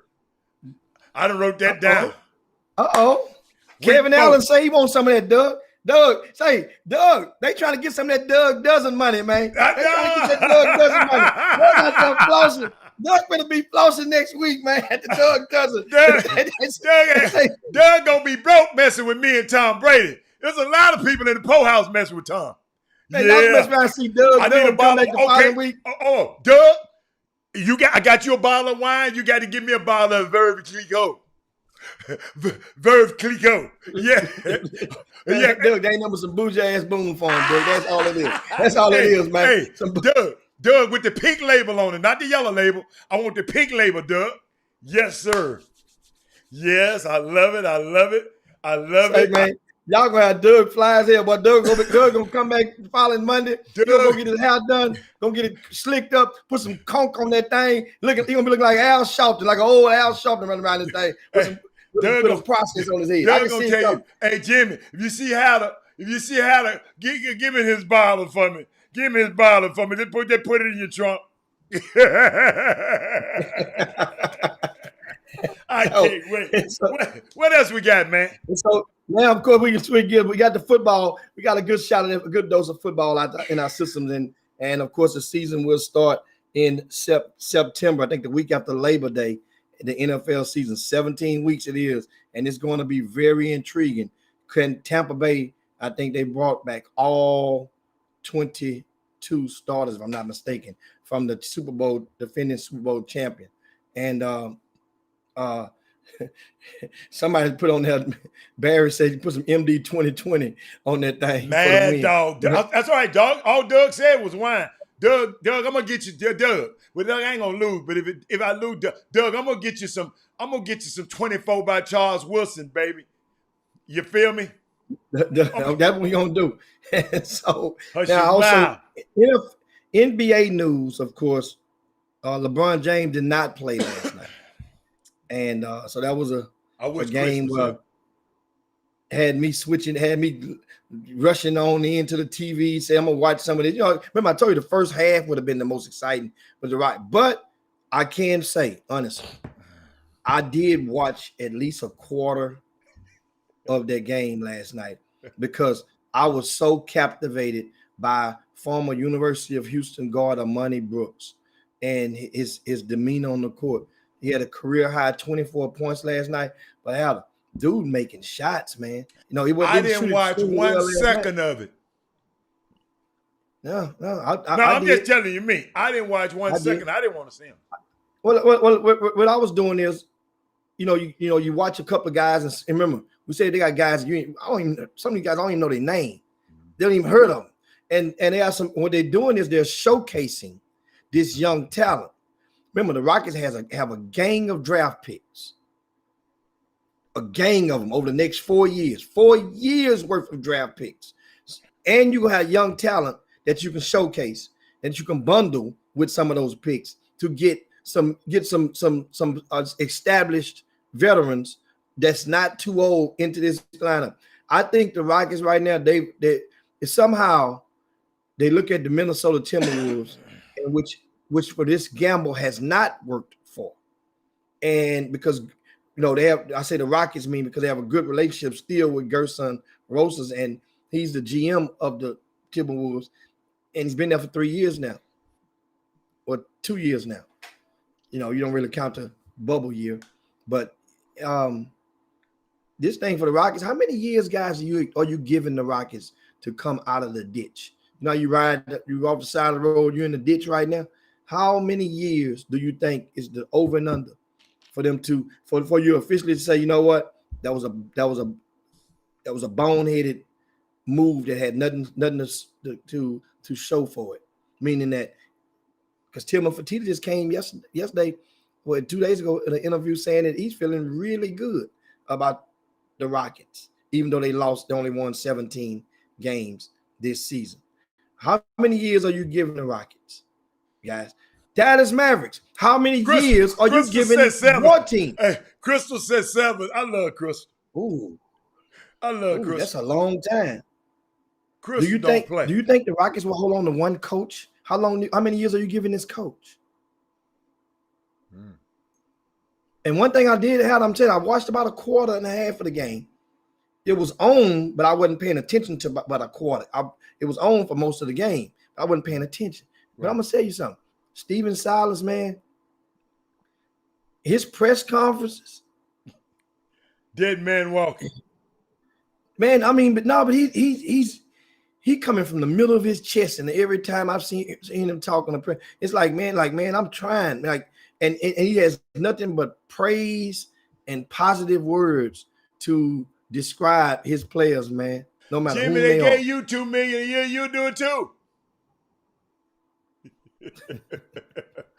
Hey, you have nothing to pray for. Hey, if I gave you $2 million, you'll be up there. Yes. Yeah. Hey. Oh, yeah. I got to show y'all something in a minute. I'm trying to cue it up. Let me just show you. Now, speaking of course, guess what? By the Lakers winning last night without no AD, no Bron. Of course, Lil Ugly is still out, and I don't have an update on him if and when he's supposed to come back. But the head coach Vogel says he could have a full healthy roster by the first game of the playoffs. So that means by him saying that last night in the press conference, in the presser, that Lil Ugly should be back in uniform next week. And so Jimmy, that's, you know, explain Little Ugly, because everybody not Little Ugly. He called Little Ugly during the show. Jimmy, look in the middle of the screen. Somebody just sent me. They riding down the street in their car, and look what they got on the dash. Look there. This is what I love about the people like on the that. job. Look at that, y'all. I like that. I like that. Now we go. Get the rest of you guys to share the show right now. Yeah. Share the show right now. It's Baby Friday, and let's get the word on out there. And because we understand we got a lot to still cover, a lot of ground to cover. Yeah. We got some mailbag questions. Oh, I got some mailbag for you. And all of that. A lot to cover. You know, some of you guys want to know, want to dive deep into the JL3 situation. We're going to talk about that shortly. Yes, but we're talking NBA right now. NBA. And that is the Lakers have 2 games left. Indiana and New Orleans, the Pelicans. If the Lakers win both of those games, obviously they will avoid the 7 hole. Possibly. They need Dallas has the easiest schedule. I think Dallas play like Minnesota and like I don't know. I want to say Toronto. I want to say Portland has the hardest schedule. They played, I think, either Denver and Phoenix, something like that for Portland. So the thing is, I said the other day, Hatter, that 6th spot is what teams are trying to avoid because the first round, that 3 spot is pretty much secured by the Clippers. It's not guaranteed now. The Clippers, they got to win 1 game or Denver has to lose 1 game. And the Clippers have the 3 spot. But how about the Lakers and the Clippers opening round of the playoffs? If that happens, the losing team of that series will get raked over the fire. Kawhi or LeBron, they will get raked over the fire. Whoever lose that means it's a first round exit for one of those guys. And Alan, when the last time LeBron got knocked out in the first round? I don't know. Chop. Yeah, I wish Chris was here. In the first round, this could happen. So that means if 3 and 6 is on the same side of the bracket as 2 and 7, 1 and 8 and 4 and 5 on the opposite side of the bracket, talking about the seeds. So that's going to be intriguing as we go down. James Harden returned last night for Brooklyn Nets. They beat the Spurs, and which the Spurs are, I think, are holding on to the 10th spot, 2, 4, 6, 8. Yeah, Spurs are still holding on to their 10th spot. They're pretty much in there. Kyrie did not play. Harden did. I think he had 18. Got a dub. Yeah. I mean, he just wins. He just maybe when you got better players sometimes, Jim, sometimes when you got better players, you just win a lot more. Well, guess what? Once again, there's nobody that is going to be probably can admit and confess that they've just been thrilled about Brooklyn in the regular season. Everybody waiting on Brooklyn, the postseason. Brooklyn, I'm thrilled. I'm thrilled. The postseason James Harden. That's what everybody's waiting on. We ain't waiting. We done saw this. We done heard. We done danced to this song before in the regular season. You getting down, Jim? Look, postseason. Look who Corey headed to San Antonio. He on the show, watching the show with a Chop Shop T-shirt in his car, headed to San Antonio. In his car, he just said, hey, "This is how we do on this show, man. This is how we do." I like that. Headed to San Antonio. That's what I'm talking about. Send your stuff in, man. Yeah, I like that. Send your stuff in, y'all. Yeah, I like that. You know, in San Antonio, the coaches convention, it tips off today for the Texas Association of Basketball Coaches. Their coaches convention starts today in San Antonio. They have an all-star game this weekend as well. And they have 2 all-star games, like big schools and the little schools. So shout out to all the coaches and safe travels Yeah. for those of you who are going to San Antonio for this weekend. Speaking of the coaches convention, I have something that I want to share with you guys, and which is I think is really, really intriguing. Okay. Yes, what you got? You have this is the Texas Association of Basketball Coaches, TABC, this weekend. Mm-hmm. Now, next month, they have the annual Texas High School Coaches Association. That's like the great, because that includes all sports. Now, this one right here is only basketball for this weekend. Okay. Well, the big one that has all sports, I need to know if you're a high school coach out there and you're familiar with the committee, the football committee and the basketball committee. They have different sports entwined. Can you send an email to chopshophtx@gmail.com? Send an email or send us a text message, DM, whatever, and let us know the names of those coaches, whoever comprised the selection committee or the steering committee. Here's why, what I need. And I'm gonna get this to you, Heather. And this is not by no means a slight to anybody. And matter of fact, you should feel privileged to even have your name in this conversation. In a second, I'm gonna reel off these names. They've selected their speakers for next month's annual convention, right? I give you the basketball speakers. Paul Mills is gonna speak. Right, head coach at Oral Roberts made a magical run in the March Madness this past season. David Peavy is going to speak. Duncanville head coach, back-to-back state championships, along with 3 other coaches: Russell Perkman, Noe Cantu, and Drea Robinson. Those are the basketball speakers, right?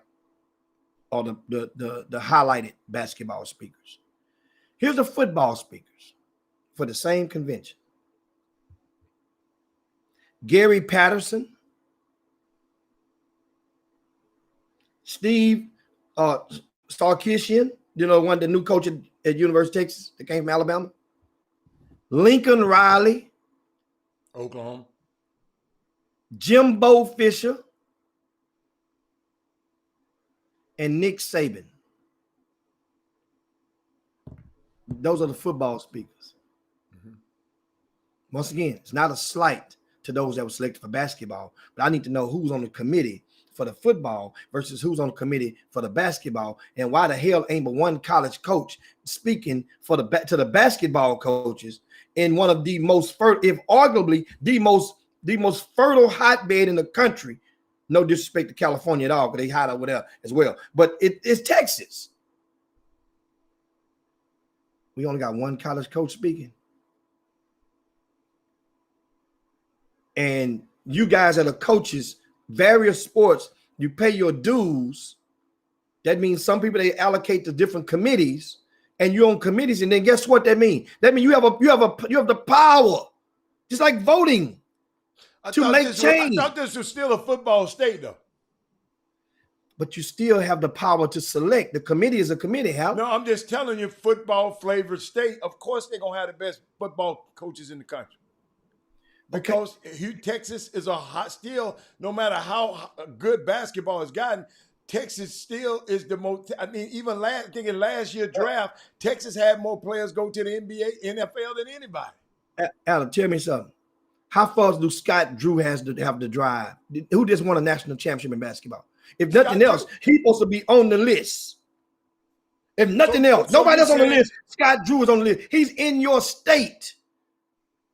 Albeit now Paul Mills worked up under Scott Drew at Baylor a few years ago before becoming a head coach. I'm trying to see what you're trying. I don't know. Understand your argument. Your argument is they should demand. Okay, if you was on the committee, could you not have Penny Hardaway speaking on that committee? If you was on the committee?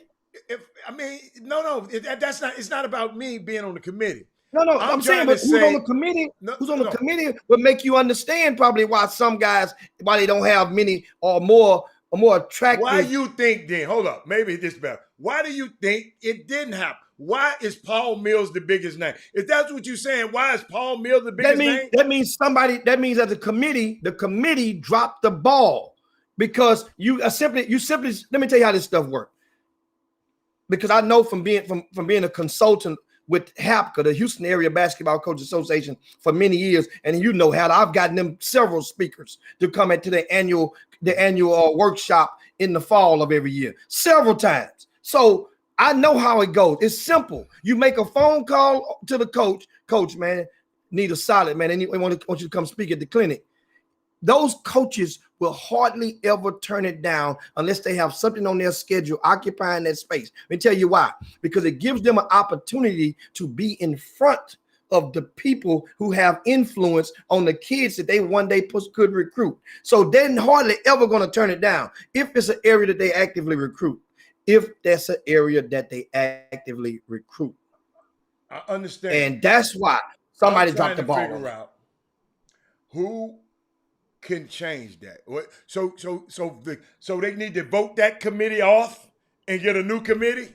Because this committee is evidently not committing to getting the basketball players the best we got in our state. That's what you're saying. We got the best. We got the world champion. That we would have had the world champion football team, right? World champion football coach. But why don't we have, a national championship football coach? Yeah. Why shouldn't we have the national champ? So it's the committee. So you're saying the coaches need to either redo the committee, and that's a great question the coaches need to ask. Well, exactly. I wish the coach was on here. The accountability is what is filed up under. Somebody need to be held accountable. And guess what? Once again, it's no disrespect at all. But the thing is this: every one of the high school coaches, one of the coaches who went to, it seemed like those names, are a coach that went to or won the state championship this past season in basketball. Well, guess what? The coaches that pay their money as part of the committee, the part of the Texas High School Coaches Association. Here's what they do, Adam. They go down there, they fellowship with each other. They have some vendors there. They go in there, they're selling them new software to buy and this and that. They walk through the convention center and do all that. Then they go to workshops. They go to workshops, and then they go to the speakers will be speaking at various workshops. Well, here's the deal. After hearing the high school coach, which is your peer, your coworker, your fraternity brother or sister, after you hear one, maybe two, then you got to hear three, then four. It's the same thing. Sometimes you want to. The music sounds better coming from a different set of speakers. You rather hear that from Leonard Hamilton. You rather hear Penny Hardaway coming up in there and talk. U of H is hot. You rather Calvin Sampson coming and talking right now and telling you what drills they use with his guys. And that way now it's you're more enthused in those workshops. You're more attentive in those workshops. You're not going there getting your stuff and getting a meal, watch the All-Star game, and you're heading back home. I ain't gonna see all them people. Football coaches, guess what? I bet it ain't enough room in the building for either one of those workshops and those 5 speakers. Ain't enough room in the building. Especially knowing after what just happened last week, the comments from Jimbo Fisher about Nick Saban. So that means now they don't have to wait till later on because somebody going to ask them about that comment about we going to kick Alabama's ass. I'm paraphrasing. That's basically what Jimbo said. And then Nick Saban responded, well, like, shit, he must have been talking about golf. He sure was talking about football. He sure did. He said he must be talking about golf. Yeah. So they get under the same roof. So that means that's a storyline in itself. But if you're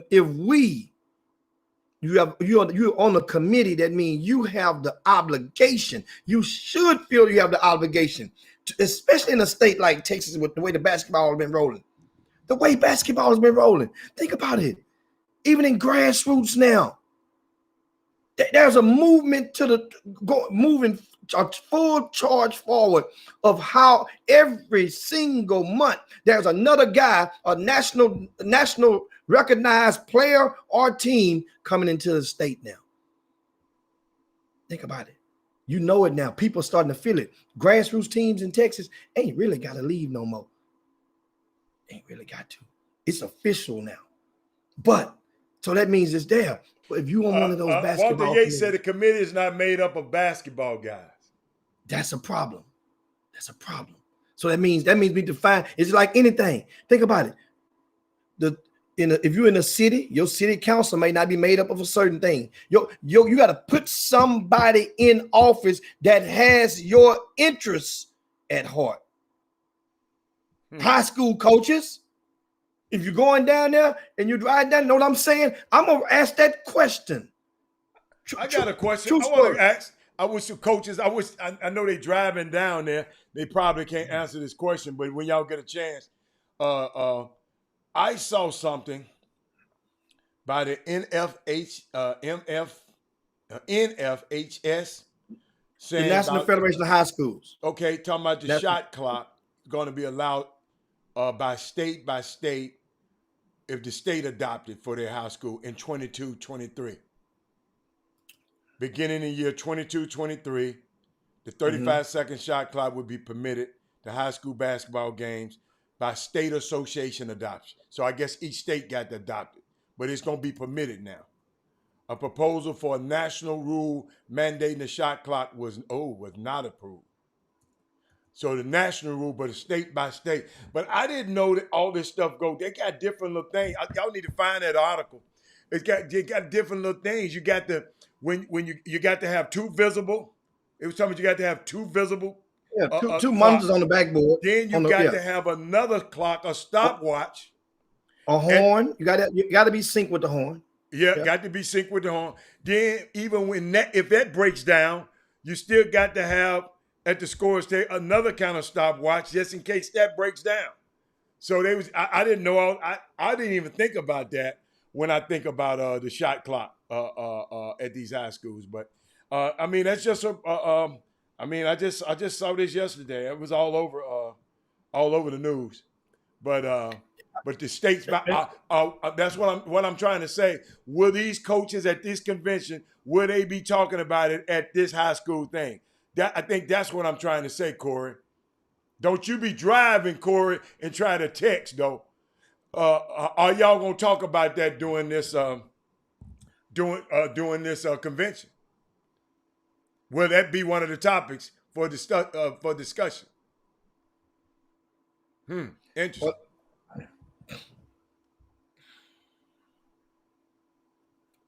Now the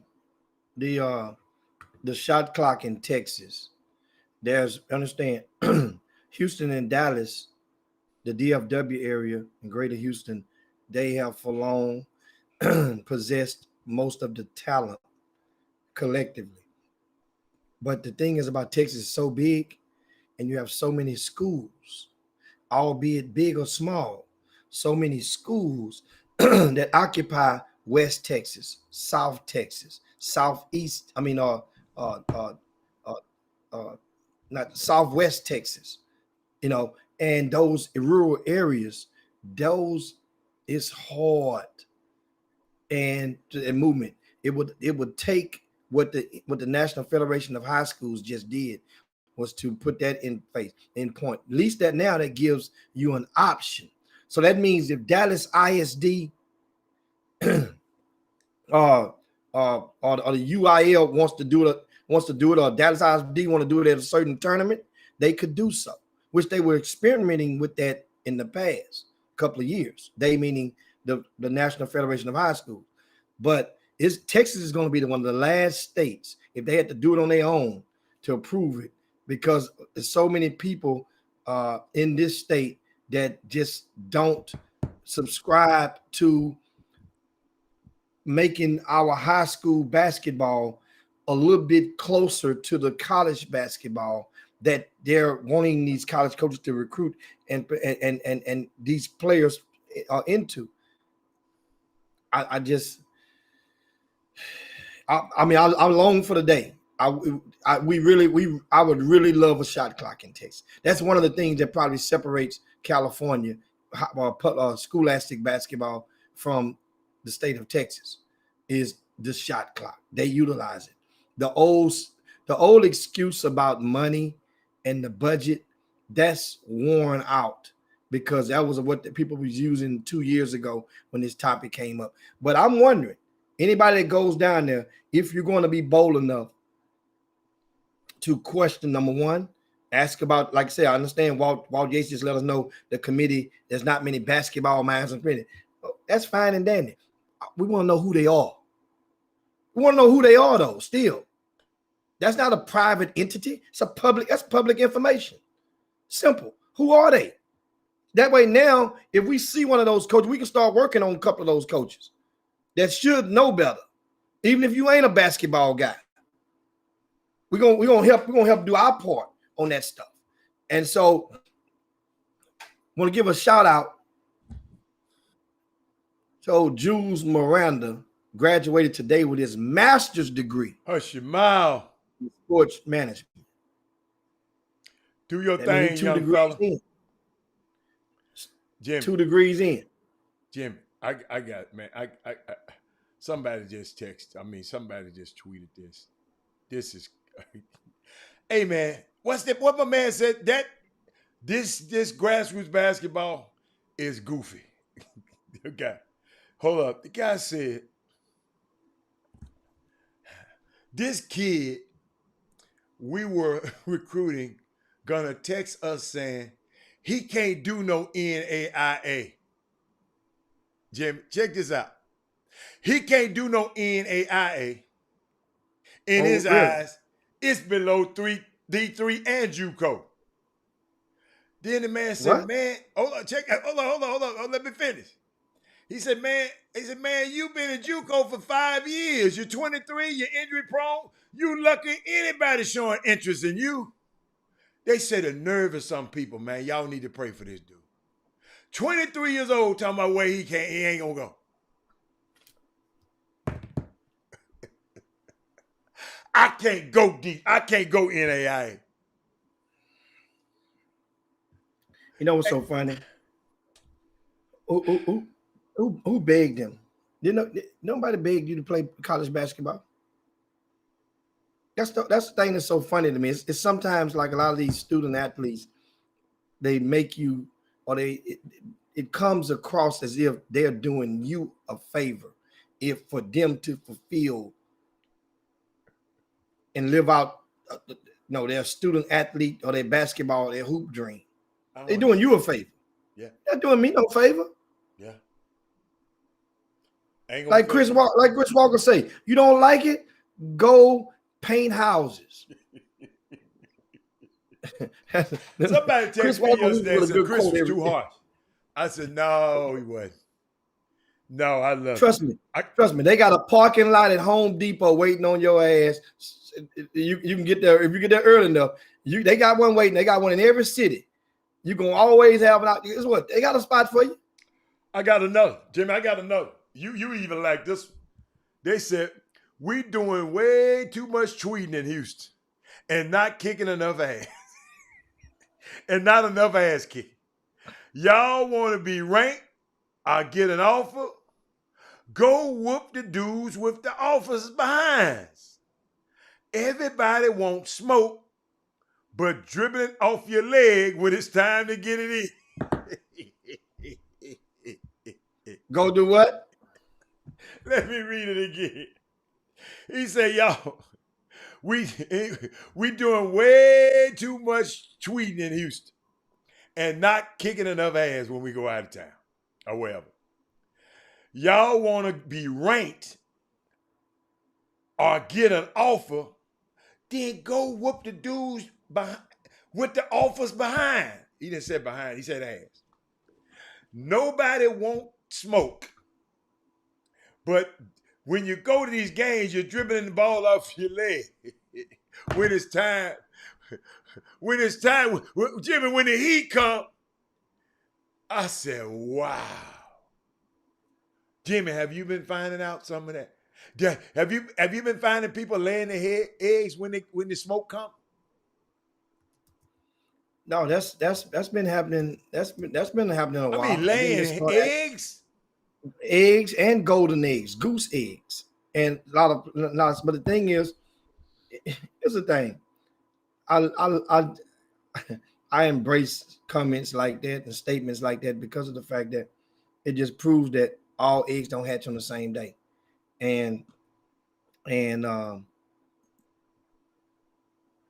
lot of people have been tweeting stuff and writing checks that kids can't cash for them, and a lot of people been over promoting them.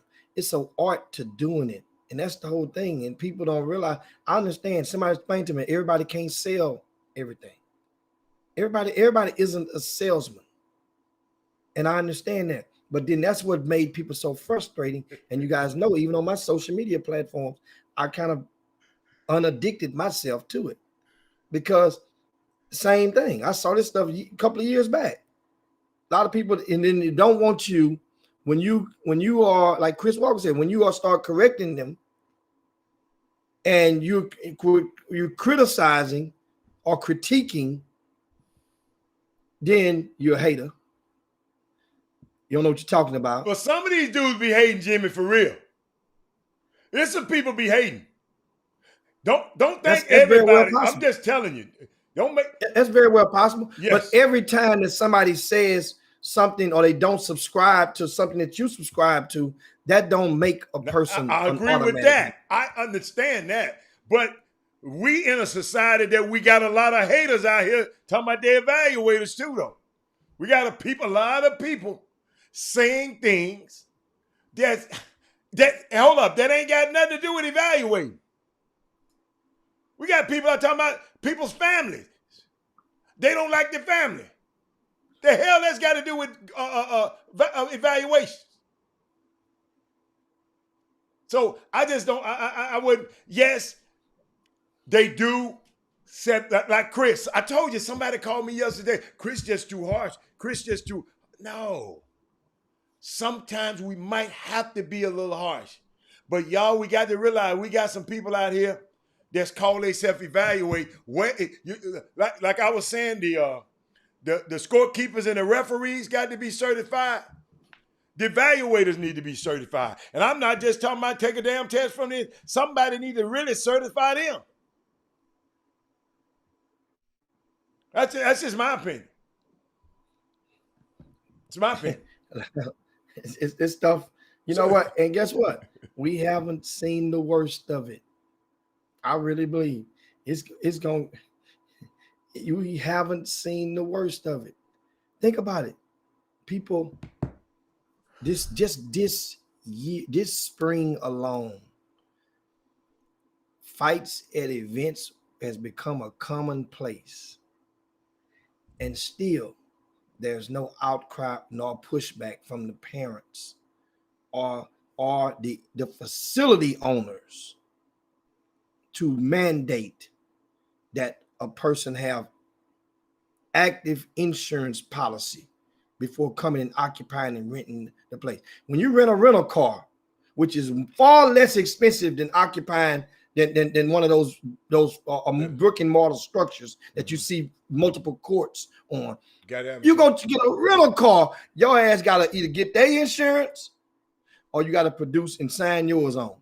Why don't the event the facility owners have the same type of stipulation?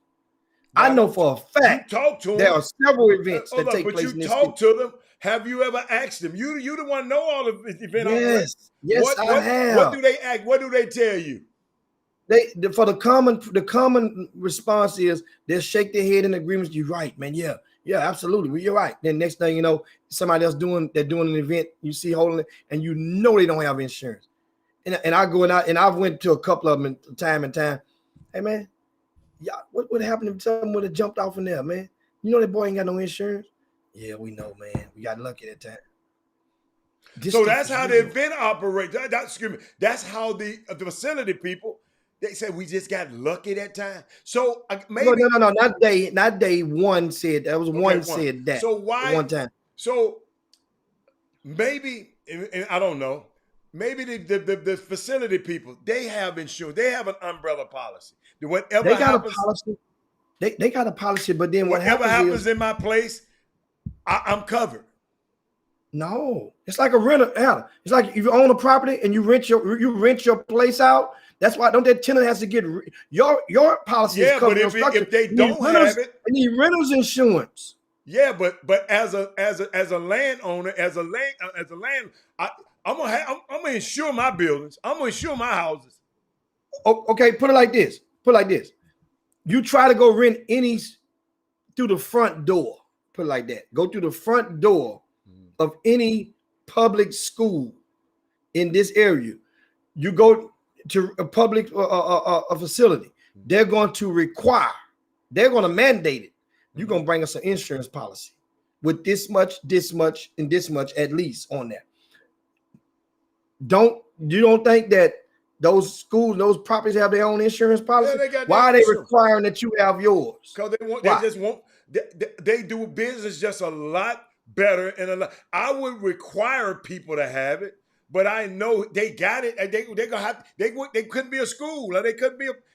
They got to have it. They're not going. They're not liable. If you get your policy, they're not liable. Your policy has to list that company or that place as an additional insured on the policy. It has a stipulated. I mean, you go get an extra copy. It takes a couple of hours, and they'll email it to you. It has to list that school district as an additional insured on your policy. That way, now it releases the liability from the facility. If you don't have insurance and something happens, then the facility, then you can go, the patron or the customer can go after the facility owner for being negligent, for not having or enforcing that policy. That's what happens. That other policy is the buffer that picks up the stuff. And that's what I'm saying. A lot of people don't do it. And my point is this: if the facility owners mandated, you rent my place, if you rent all these courts, I'm requiring you to have at least this many police per ever many courts you occupy. Now, what could happen is, by it being competition, sometimes they'll turn in the other cheek. Because if you're requiring this, then the other person ain't requiring it. So I'm gonna go rent over there. I ain't gotta pay this. So people not having insurance. So you're saying so when people go to tournaments now, you the parent or the team, you saying, hey man, y'all got insurance? Because you got to be talking about this for a reason. What's your question again? You got to be talking about this for a reason. So what is what is your message? Because you're mentioning this. What is your message? I'm just trying to figure out what your message. So when I go to a tournament, if I put my team in there, I should want to know, hey man, is it insurance? When I talk to the event operator, hey man, y'all got insurance before I come in, my son come in that building. You can't ask that. If it matters, you can't ask that. You can ask that. That's a rare question. Most people aren't even thinking about it. They're just assuming that. See why you're bringing it up. I don't understand that. What do you mean? I brought this topic up as a way of showing how the facility owners, if they crack down on a lot of the misgivings and the misdeeds that the event operators occupy their premises with, meaning that you come into my event and you ain't got no police officers. So then fight break out. Now what? But if you'd have made me get them, and that'd have been put that in the cause, and then you provide the officers. Well, and some places do for youth events. You renting a place, they're including the police. You go out to the new place in Katy, Heather. You rent the new place, open court complex in Katy. Mm-hmm. They write into their contract the medical trainer. You can't go in there. You got to. That's part of the rental. Is the medical trainer. Some people write now.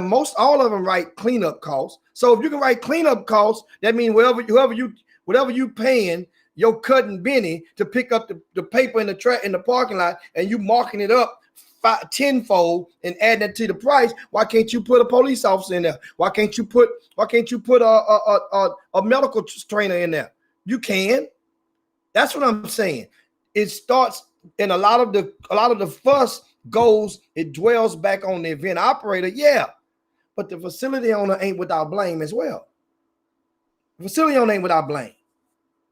And that's the thing. That's the tricky part. And like another thing I missed out, that one of the other owners told me time.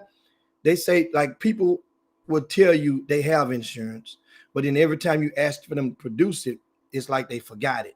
It's at home, or I got to get it to you later on. Then next thing you know, the event taking place, and they don't forgot to ask for it. That's another move that people do. But wait a minute, what my man said the other day? This AAU basketball is goofy as hell. And I see one of the questions in the Boomer Room. Somebody asked, Joshua asked, why aren't there any events at HISD facilities? Well, first of all, I'm going to give a mulligan because it's a pandemic. HISD hadn't opened their building. They're not opening up any rentals through the front doors until after in the fall. So that's, of course, that's HISD. Also, ditto for Humble ISD. Now back to, let's say pre-pandemic. You say, why you don't see why aren't there any events in HISD facilities? Josh, you must ain't been paying attention to RCS Sports. I was the first black to rent out Delmar Fieldhouse. I had the middle school championship at Booker T. Washington High School 2 years ago.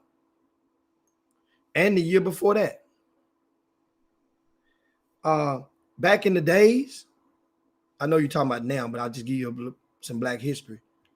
The first spring icebreaker in 2001 was at Jones High School. The first parent and coaches workshop it was in 2004 was at Wall Trip High School.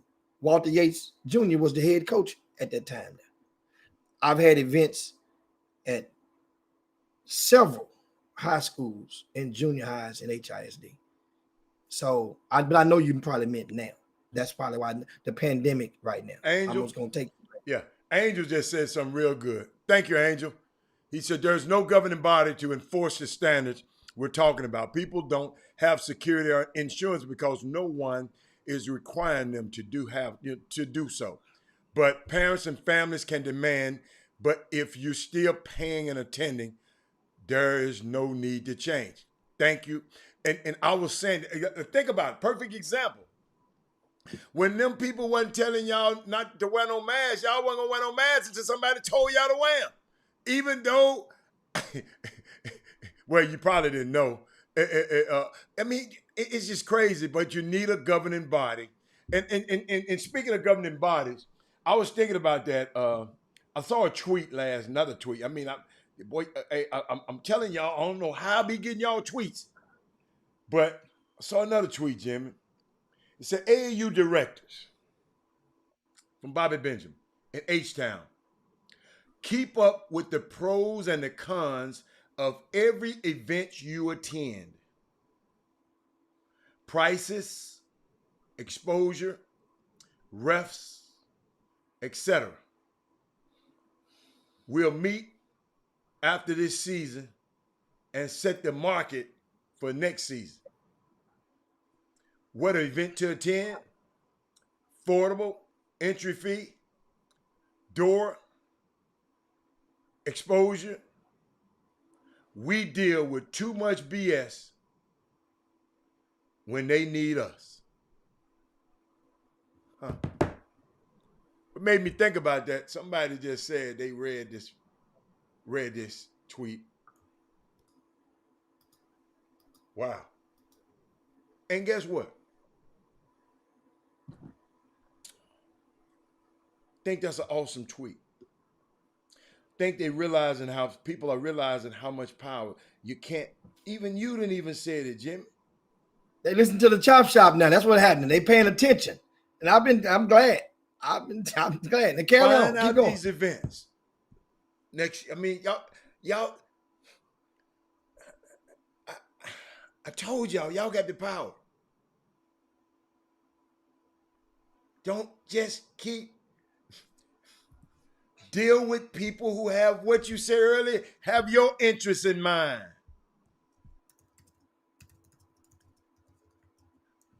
Great tweet, Bobby Benjamin.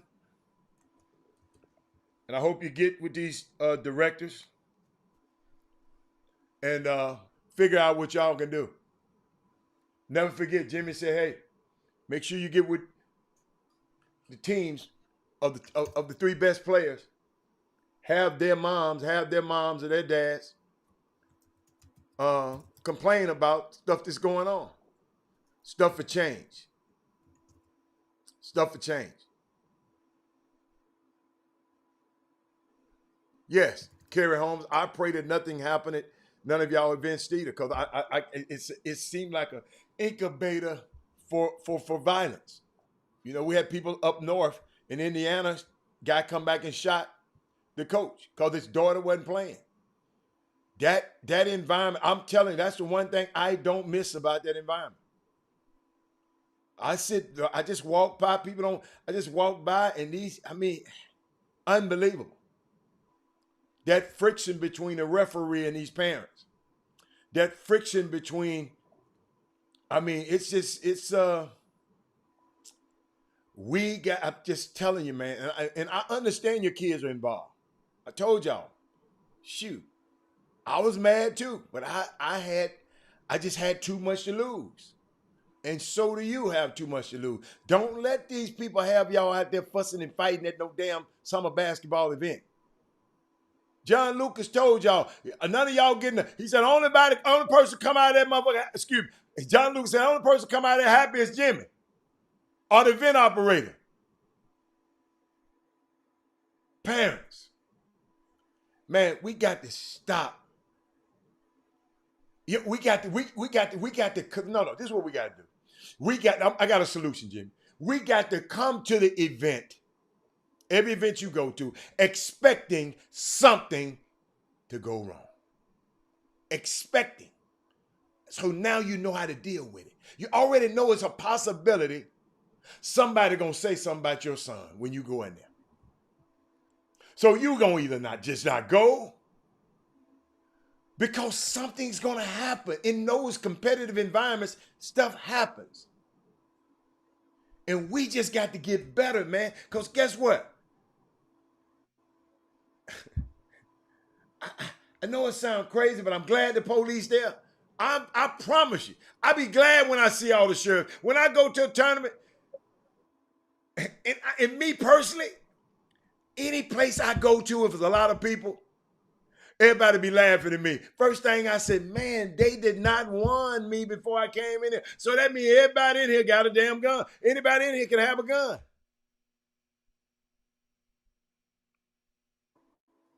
We got the y'all stuff in life. A lot of things ain't gonna go your way. I told y'all we in the messiest and busiest intersection in the world. We talking about race. We talking about culture. We talking about race. We talking about summer basketball. We talking about sports. That's the message. And we sit here 4 times a week and talk about these issues.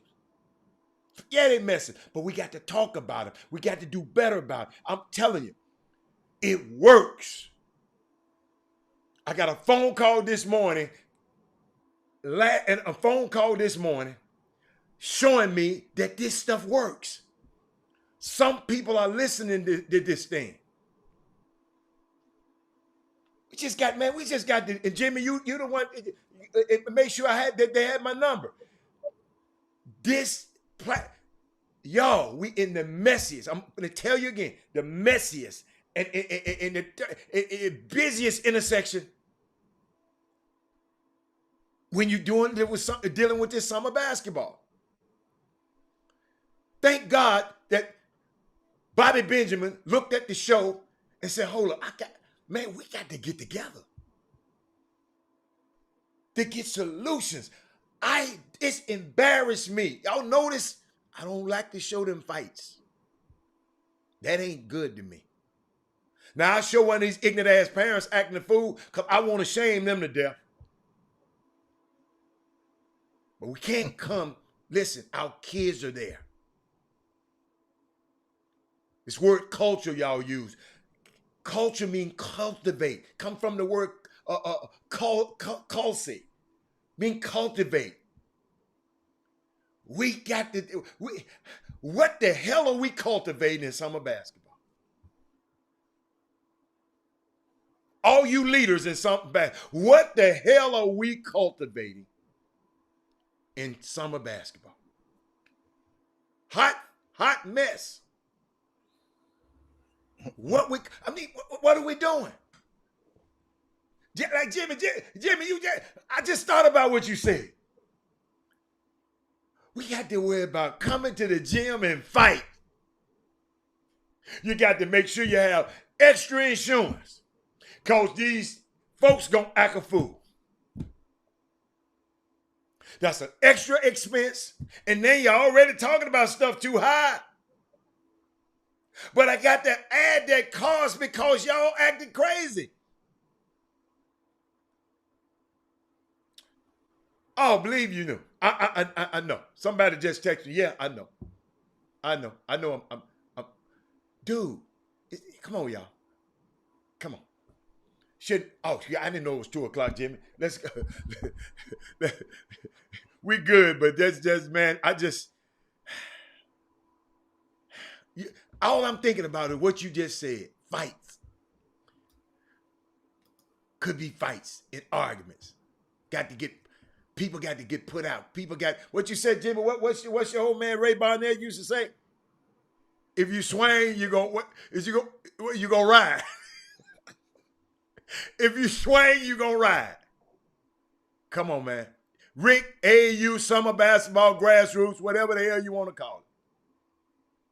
Whatever, basketball, grassroots, whatever you want to call it. Yeah, it's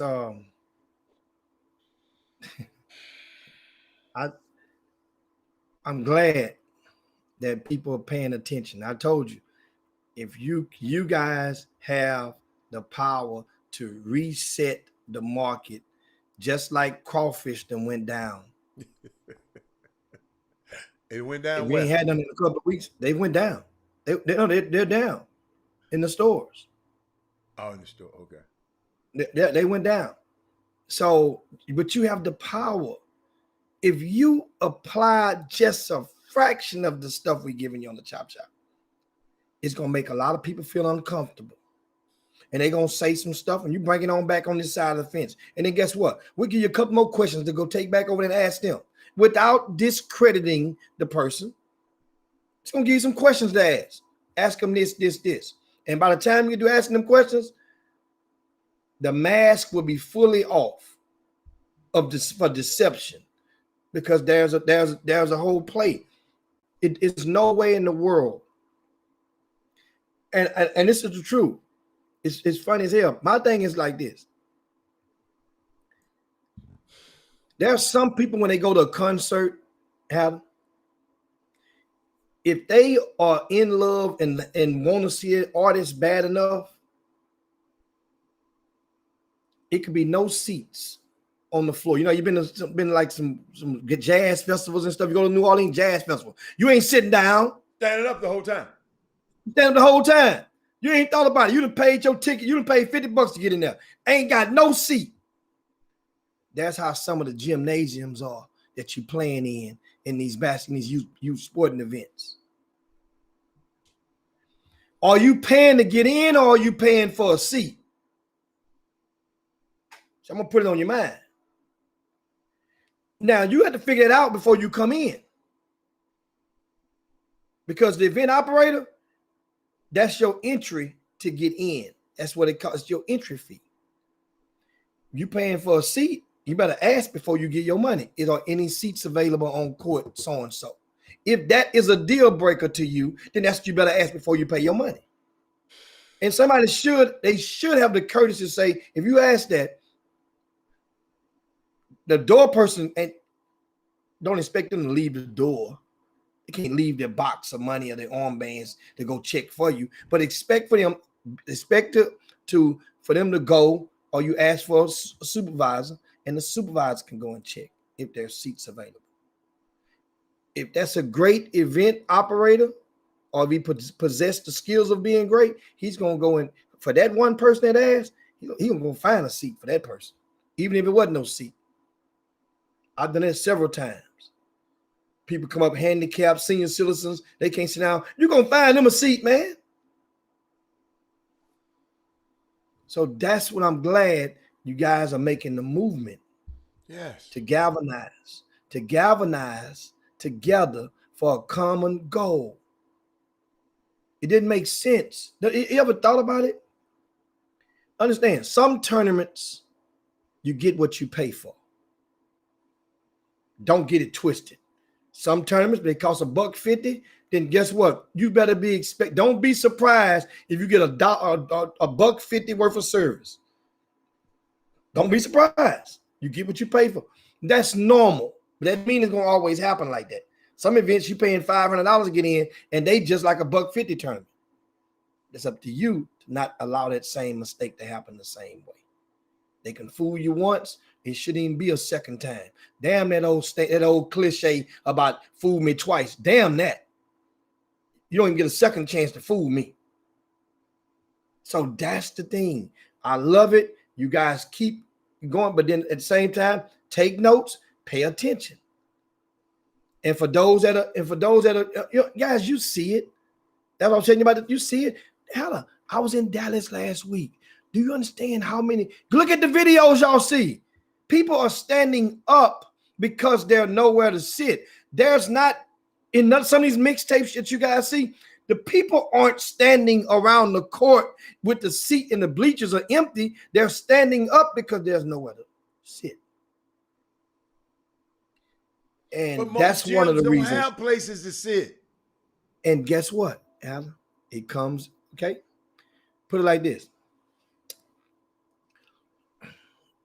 Remember a couple years ago, Glenn Smith did the Hoop Fest, and it's always at Duncanville every November, Thanksgiving weekend. And that one particular weekend, he had 2 years ago, he had Sierra Canyon and LeBron James son them, and he made a decision. I'm gonna go get the American Airlines Arena. Now he could have kept that thing in Duncanville.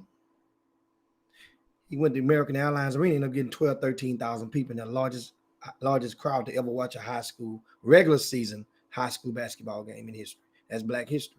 So now, guess what? Wasn't people standing around the court like that. There were seats. If you chose to stand up, that means you wanted to stand up. It wasn't like it was by force. It was by choice. So that's what I'm saying. So a lot of times, remember the spring icebreaker, Heather, in March? You was the Mr. COVID, but you saw some of the stuff and you saw some of the videos. That was the event that broke in and introduced a lot of the people in Houston to the brand new, well, not brand new, but newly built confines of C.E. King High School. I got that school as an accessory to facilitate the spring icebreaker. Yes, those gyms or those schools are going to cost a little bit more. A couple of years ago, I got Summer Creek. You guys remember that? Atascocita, larger schools. Guess what? They cost a little bit more, but the safety was in mind. That's why I got C.E. King. Remember I told you, I say, I'm moving all my showcase games where? To the C.E. King. Mm-hmm. I could have easily put all those showcase games in the MI3 Center or the gym, and your mixtapes would have been like a nightclub in there. But then that wasn't worth it. I've been there before. I've done that before. So that ain't the issue. That don't float my boat.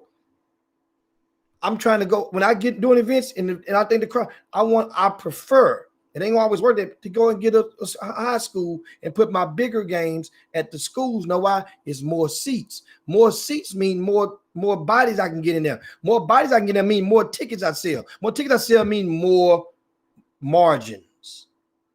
That's what I'm in the business for. So you find a way to spend more in order to help make more. So that's when you take event. I'm having an event in the crossover gym. Ain't nobody sitting there. And I'm gonna charge you the same price that cost another tournament to get in, and you got seats. Y'all have the power to push back against that, but you got to ask the questions before you get there, before you get up in there. Ask the questions. For real though, that's all I want to say on that top right there. Right. Wait a minute, Candace said the pass was only sold on Friday because it would have been pointless to pay for pass. I'm just listening to what Tiffany's saying. But because somebody said their signing game in Dallas wasn't a lot of people in it. I mean, it's good. I mean, it's man. I was just talking about the power, and I'm loving the power of this platform that we got to we letting people, you know, we educate, and people are listening, man. And Jimmy, and what I found out. People, this stuff ain't gonna happen overnight. Guys, it's gonna gradually happen. But I promise you, we gonna get on the other side. But what else you got before we get out of here? Yeah, that's pretty much it. Want to remind you guys, of course, this weekend. Speaking of such, right on cue, and I segue into this, getting the high school or the public school facilities, the Summer Prep Elite 36 Showcase. That's our third of the 4 installments of the JRB events. Takes place this weekend in Houston. Oh, okay. Approximately 140 teams we've attracted for this weekend's event. Okay. And guess what? It's headquartered the gym. Okay. We also picked up one of the facilities in Sheldon ISD. Then we've picked up Crosby ISD, the high school and the middle school. So 3 public schools. Once again, more seats, more comfort for the patrons. If you just pay attention to how we rock, and it all your answers will be right there. Why don't other people rent those Crosby High School? Why don't other people rent Humble ISD? Because they know it costs more. Don't forget it costs more. Don't forget we can't get off without the JL3. We'll go a little. I'll put my meeting back. Tell them about the JL3 stuff you talking about. Yeah. And so of course now the schedule for that. Finish talking about your event first. Yeah. For the Summer Prep Elite 36, the schedule, as you guys can see, is one like this. The schedule is on the front of rcssports.com. I have a copy like this. It's on the app? Yeah, it's on the app. It was on the app. Yeah, absolutely. Okay. It's on not only the RCS Sports app, it's on the Nelson Brand Sports app, and it's on the Above All Sports app. All 3 of our different apps that we own, that's myself, Brian Jolivet, Rick Nelson, we have the schedule on either one of those apps. Okay. Also, you can print your own hard copy of the schedule. We have the regular conventional copy. You guys can see like this.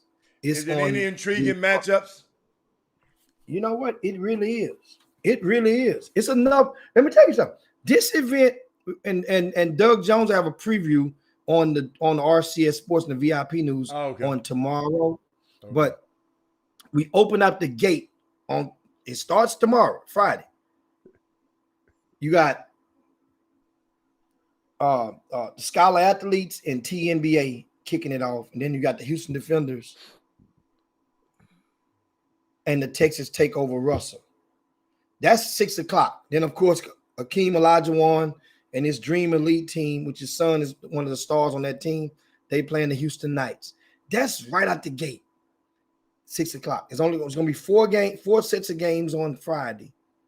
Game action to pick up on Saturday all day, and then Sunday, most half the day. The championship games around by 3 o'clock, 3:30.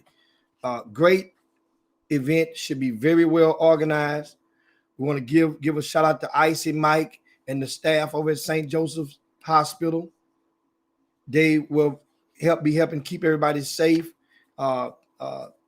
especially over at the gym, is where they are sponsoring the medical staff, and that's a great thing. And once again, speaking of Icy Mike, that's the concierge. If you get through this weekend and you have a medical problem, Medical Mike, Icy Mike can solve it.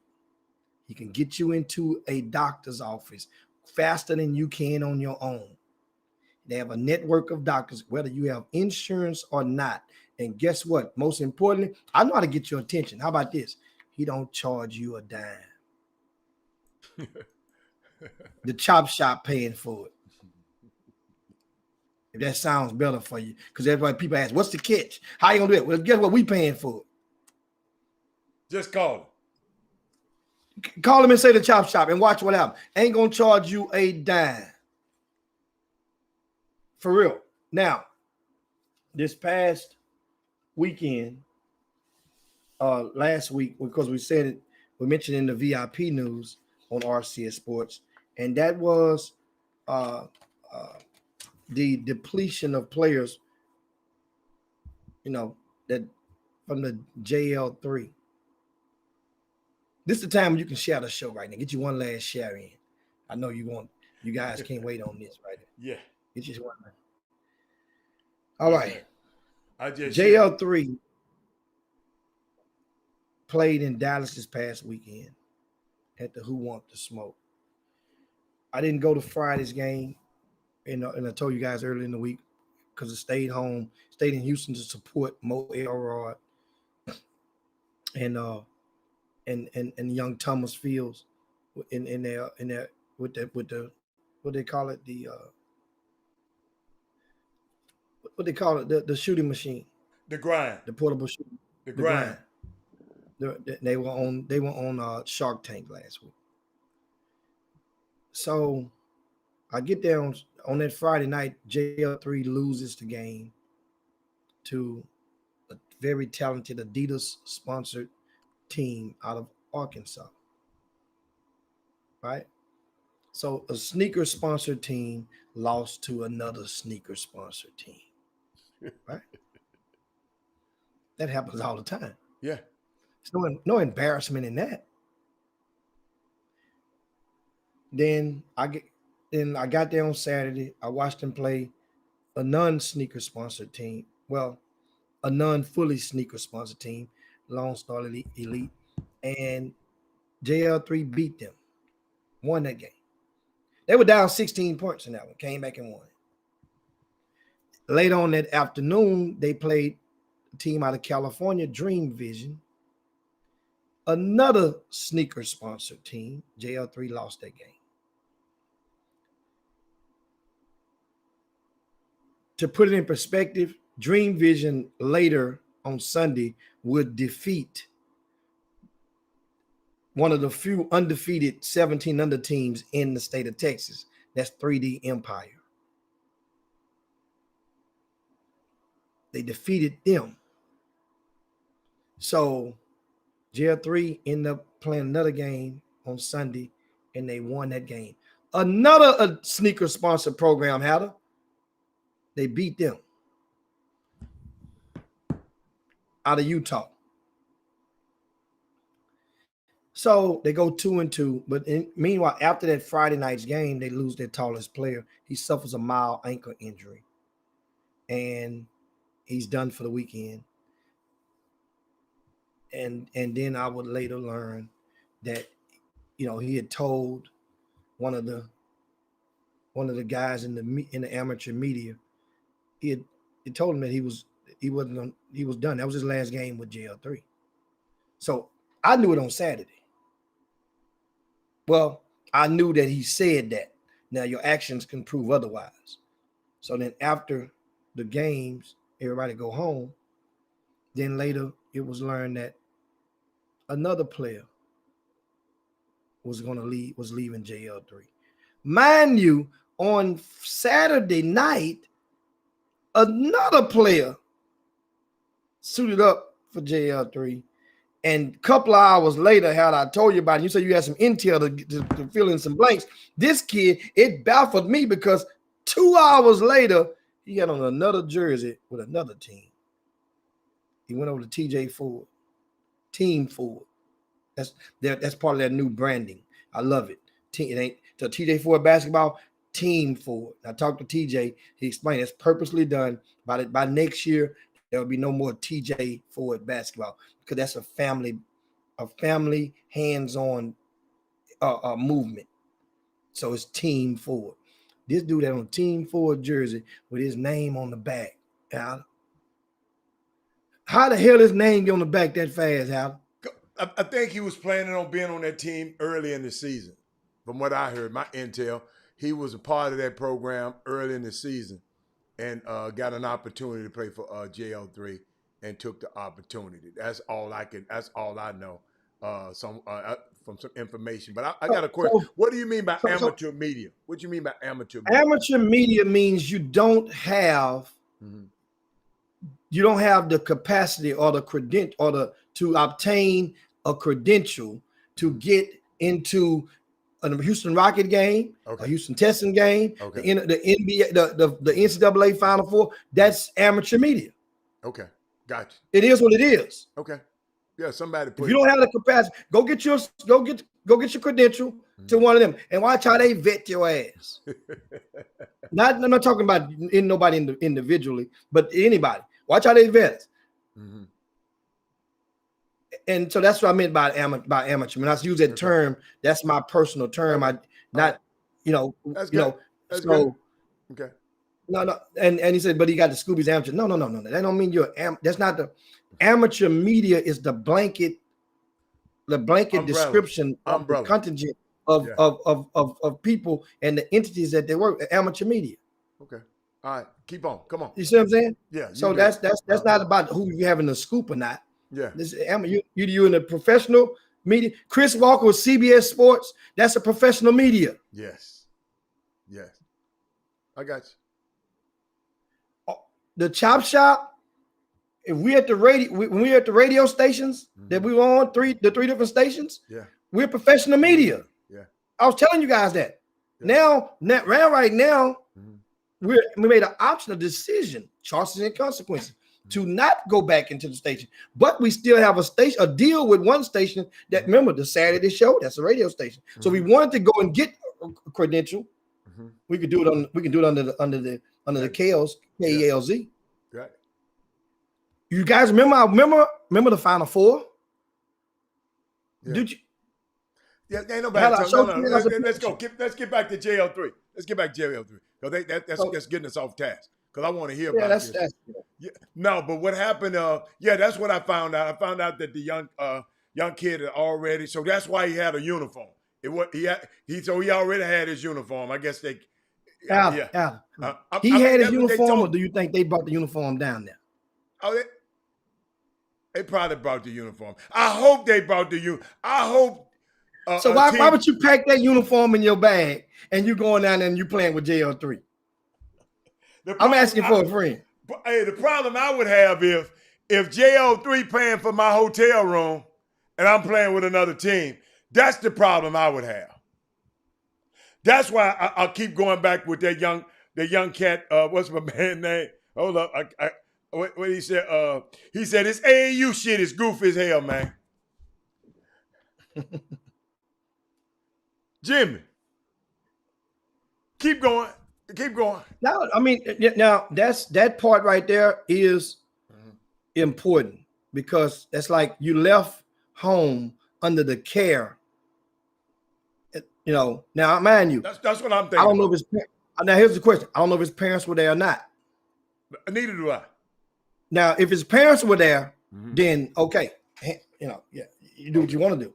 But if the parents were not there for this young man, then what you do, then you entrusted your baby, your precious child in the care of these Chad grown said men. he think their parents were there, but we're not sure. I don't know. The parents were there. I'm just saying we're just giving it if then hey, because the Rick parents Brown at their own said, hotel. Rick Brown said, I got to get that hotel key back.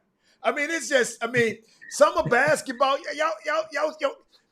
I've been trying to talk about this, and I know y'all be saying, I mean, Robert, hey man, I was there with y'all. I don't like that. I don't like that one. I don't like What that you don't one. like about it? I just don't like coming up there playing with one team. But guess what? I've seen it happen before, especially in Vegas. Jimmy, especially in Vegas. Jimmy, you even encourage, hey man, if y'all ass gonna lose, hey, I'm going over here and play with these other. Hey, we're gonna be out here anyway. Yeah, but the NCAA changed that rule. I preached it so much, and they changed the rule. Mm-hmm. They changed that rule. Chris Walker benefited from that rule. Remember when Chris Walker had T-Mac All-Stars, Mm-hmm. you had what's my guy named Hashim Thabit. Yeah. Was playing with Rory Coleman. Him and Steve Changane. Chris Walker put him on his roster in a different tournament, and they get knocked off with Rory. Then they came when they wasn't playing with Rory, they came and played with Chris Walker. And I was always encouraging teams to patch up and share 2 or 3 of each other's players. Because a lot of times in Vegas, you're playing so much, you tired, kids get wore out, some kids throw a rod. You always got reinforcements. You don't have that bench. Everybody has a starting 5, but everybody don't have a 6 through 10. And that's one of the things about teams, especially when they come out of Texas, because our talent is cut so thin because of so many youth basketball teams in various age divisions. A lot of them don't have that 6 through 10. That's still the compatible potency or the recruitability level of the 1 through 5. For example, look at the Houston Hoop 16U. That team that we talked about that used to be DOIA, dead on your ass during the pandemic, they have a 6 through 10 that's compatible to the 1 through 5. That's very rare. When you have that, then you got something to work with. That's the thing. Not much drop off when you get that. But Great. Back to this thing. Yeah, keep going, Jimmy, because we got some more. We got Loopy. I said Loopy and his son left too. Yes. So on Monday, early in the week, that's when the word came out that Austin Nunez was leaving the JL3. Well, of course, that came with a conversation that took place, and I've confirmed, and that there was no spat, no nothing. It was one of those things where it's just time to go. After the big fella went down, because Big Vince, he had a mild ankle injury. He lived in San Antonio, but went and played at La Lamere, right up in Indiana, this past school term. Pandemic, so it didn't really just that move, that gamble. It enabled him to play, but it didn't really just move the needle with that move. Some people it does, some people it levels them off. So Vince goes down. In the process, the only game you played, you finished with 6 points, and the opposition, the big fellow Ware from out of Arkansas, he had 20 something. So he outplayed you, and he won the game. Then Maybe that's why the ankle injury. You know, some people said my ankle. There's some people they get mythical ankle injuries. I don't know the guy. Some people do that when they get their ass tore off. But keep going, Jim. Keep going, Jim. So this the thing. So now, when he decided, understand, you watching that team that played 3 games without Big Vince, the last 3. They won 2 of the 3 that they played without him. The team you lost to is one of the only undefeated teams on the weekend. Right. You lost to Dream Vision. Right. Without him. You without Vince ain't beating Dream Vision on paper. You see what I'm saying? And so I think what Loopy probably may have heard, that's the father of Austin, may have heard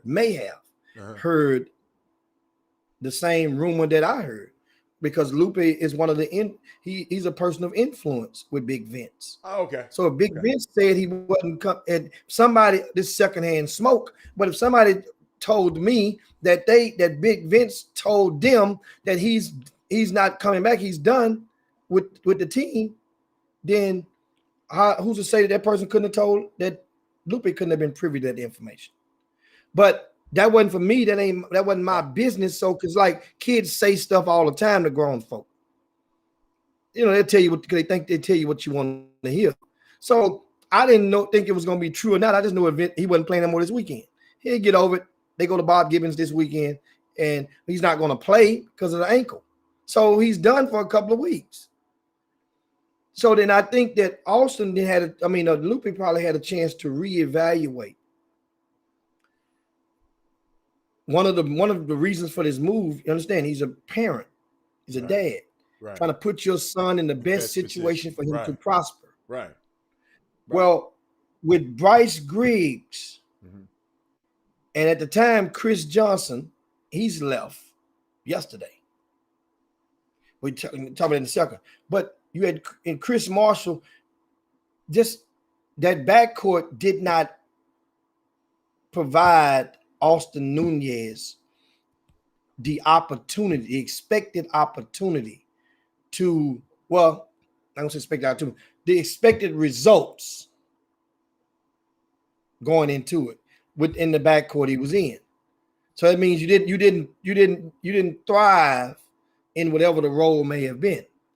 Because even obviously, remember how just because we win the game don't mean everybody's smiling.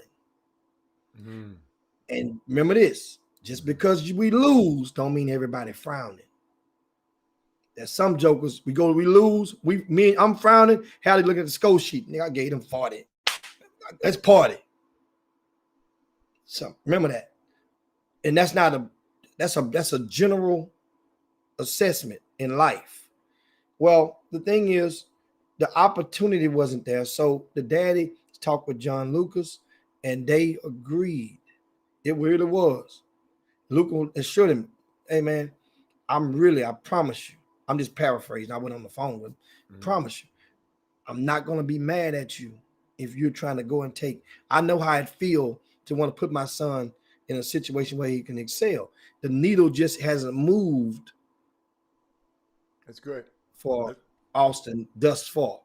So so you got opportunity. And the rumor is that the Leaves on the Trees are saying that Austin Nunez will probably be playing with Southern Assault, who's arguably the top, or one of the top teams in the state. Right. Southern Assault, they're sponsored by Adidas.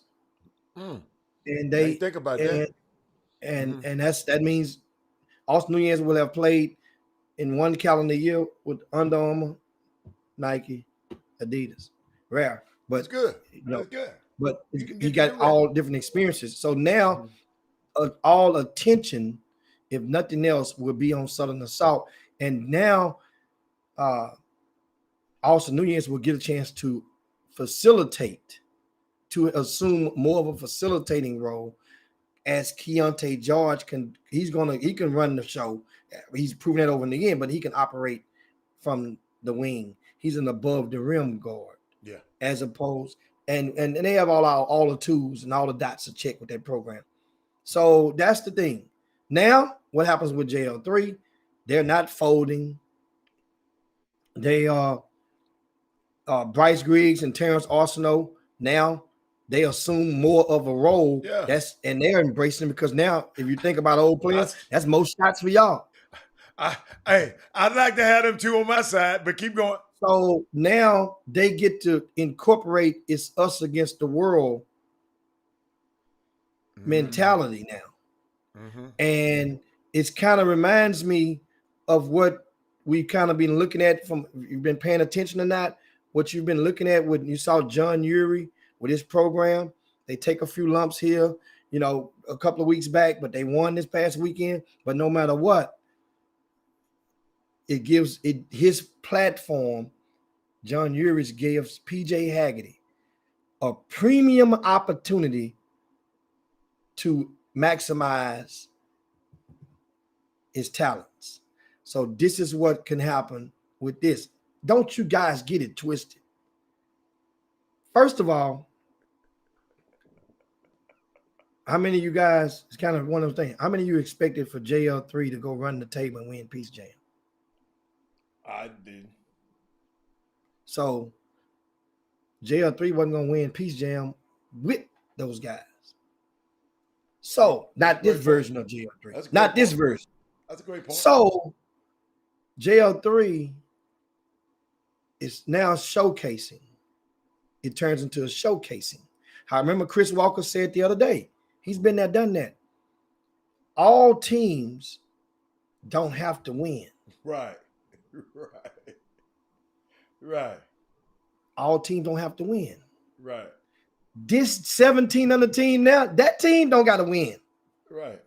They just can't lay a goose egg. Yeah.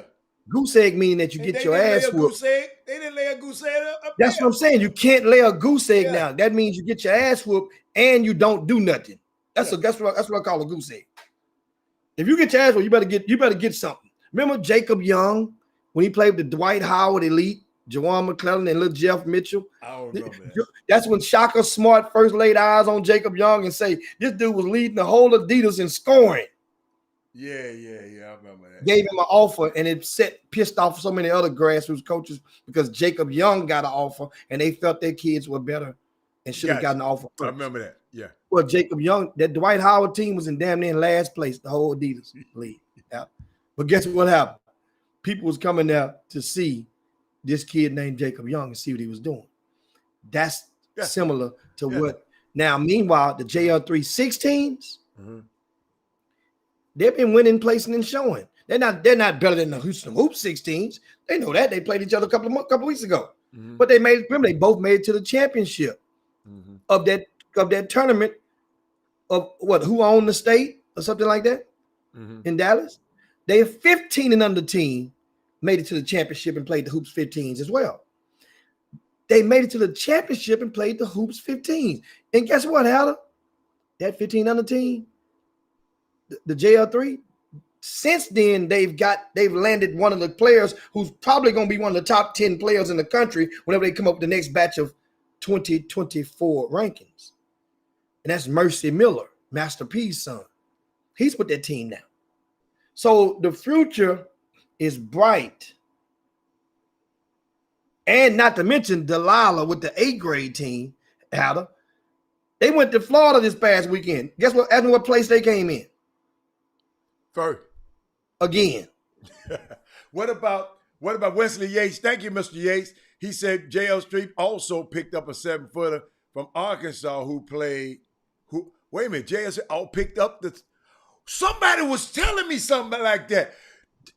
They picked up the 7-footer from Arkansas. Where is coming to JL3? Oh my goodness. Sometimes subtractions. Hold up, Jimmy. What you telling me? Why this overtime is crazy. I know I got to go. So you telling me I whoop your ass. You come up lame the next day. Hold on. And you took my annihilators. You whooped my ass and took my annihilators. I'm gonna go get some. And you lead this team. Hold up. Took my annihilators. Jimmy, hold on now. You leaving the team. So guess what? The team that I beat you on, I kind of lack some about that team that your ass couldn't do. I'm finna come over there and take the spot that you had and gonna work with these other two dudes. Oh my God, Jimmy. I could not believe that's the news. I'm glad I stayed for overtime. I can't believe that kind of news right there. Unbelievable. You're gonna make me go get me some what you call them, Starburst. And then you said Chris left the team and went to the Hoops 17. He went back. Oh, he done went back to JL3 already? He went back to the Hoops. Remember, he started with the Hoops. Okay. But he was with the Hoop Young team. Yeah, he's going back to the 16U. Oh, he ain't going to the 17. I thought he was going to the 17. I haven't confirmed that one. Okay, all right. Okay, you know But more than I'm me. thinking- Jimmy, I just got some little leaves. I ain't got the leaves you got. I got some little branches that be telling me something. You got a whole tree. No, understand something. This is crazy. This is in Houston. Here's what happens. I'm The confused. JL3 team. I'm confused. John Lucas has been, because of the season, of course, he's been gone, hadn't had another time to Yeah, have some time real soon. success. Oh, yeah, a couple of days. And one thing he is, John is loyal. So a lot of people want to put the fire under the head coach, like this is a Rockets or organization, fire the coach. Young fella, Richard Law. Okay. Richard Law is a good young man who's been around, and he's resourceful. Mm-hmm. That's the key word. Remember Great that. word. Great word. He's resourceful. Great word. If you are resourceful, then you have value. People that don't really like resourceful people often are people who are unresourceful.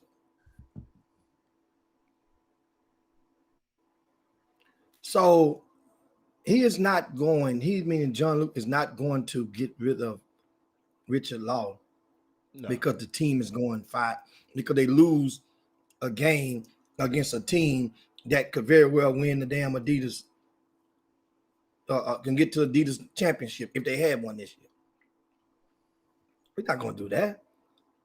He's going to show his support for Richard Law. This season has already been considered. Remember I said it. We're not going to win PGM. That don't mean you're not going to try. They're not expected to go and win. Nobody expects us to go and win the whole thing, but they're expecting for certain players to perform at a high level, and that's the opportunity they're going to get. Now, meanwhile, at 16 and on the team, and at 15 on the team, and at 14, as they get older next year, it levels things out. The dynamic shifts. Remember, we said it. Even Paul Miranda confessed to it after the Houston Hoop 16s and JL3 15s, both occupied the championship game of their respective divisions in that who owned the state. So he acknowledged Delilah's team is the best in. People can debate it if you want to. Come on. But Delilah's team is arguably the best team of the 14 U's in the state of Texas. So that means our younger programs, our underclassmen in Greater Houston, we up next. We run in the state. Nobody likes it because the expectations have gotten so extraordinary for people out of, I guess, the DFW area. And Houston has just been so grand. Man, you don't pump up the kids like that. If you ever known how, and you saw me back in 10 years ago, a lot of people wasn't around that's in grassroots basketball now. That's on the sidelines. And it's kind of makes, sometimes I get the feeling that they don't think that I know how to sell something or market something. I marketed this city without Twitter. This was one of the hottest cities in the country without Twitter. So if you the Twitters and the tweeters, keep doing your job. And you get frustrated when you realize that shit ain't working for you. It ain't working your way. Then you get frustrated. Man, why you ain't saying nothing? Oh, no. you're not doing nothing wrong. Just you realize your way, it get to a point when you're not going to be able to fool people with some of these tweets. Let me tell you something. How the men, you can go out in that park across the street, we can play for 20 minutes. And I promise you that Jeffrey Day can make the baddest video in the land. You might get an offer out that damn thing. We might get you overseas. He makes a video that bad. Not right now. I'm terrible. I'm terrible right now. Get you one of them tight ass white beaters and get you out there. I tried out with Jim. I tried about a month ago. I'm done. I'm done. I'm done. I'm done. These legs ain't got. These are golf legs now. I got golf legs now. But man, this is unbelievable, man. Yeah. I mean, God, I'm glad. Dude, I didn't know none of this stuff. They're gonna be all right. They're gonna be all right. Yeah, they're gonna be all right. I mean, the thing is, the city. So why was people? The city is going to be all right. Why didn't people tweet talking about JR3 is dead? Maybe they didn't have all this information. Understand what you're saying. Understand. It was some people from out of town. It was some people not from. Think about this. Okay. You can't shoot in that direction without knowingly shooting at Bryce Griggs. Yeah. People outside the state don't really know Terrence Arsenault. We know Terrence Arsenault in Texas because, and many of y'all just learned about him what he did at the state championship game when Beaumont United. He hit the game tying bucket to go into overtime. Then turn around hit the game winning buzzer beater. Yeah. So many people at that point, you didn't validate him until the end. Right. But then it's funny how you say you trust your own eyes, right? How you gonna validate him in February and you want to come back now and you say you invalidate? You watched him the whole weekend. Remember, you watched him out-duel one of your top guys, a potential All-American. You watched him. That was Ontario Morris, was at Dallas Kimball. And he's left the school. Talented brother. I love him. Oh, I love Mr. Ontario Morris. I dig him, man. I like his game. He got just enough dog in him. Mind you, it don't mean everybody got dog in. Don't mean they from the hood or from that particular block. You can have dog in you and be a urban or suburban kid. But Terrence Arsenault, you can't shoot at the JL3. When they shoot at the JL3, that's code for shooting at Bryce Griggs. Okay. Because I understand a lot of you are sick and tired of hearing Bryce Griggs' name every time you turn the corner for the last 3 years. Mm-hmm. So you were tired. Okay. You couldn't wait. Okay. And it happens a lot of times left. Okay. Remember, Keontae George had leveled off. Mm-hmm. All you heard was Cason Wallace in Dallas. He took him over. Keontae leveled out. All of a sudden, Keontae got his second win and proceeded to open up cans of whoopers on everybody that was in front of him. Not, mind you, I don't mean Cason Wallace, he's a bad boy.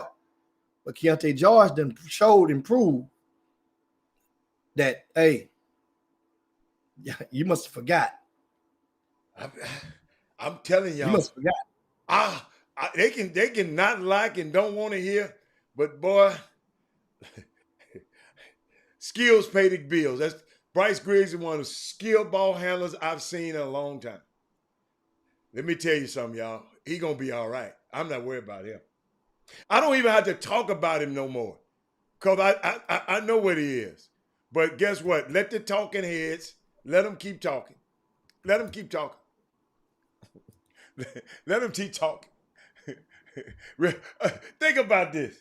You just told me some people left the team.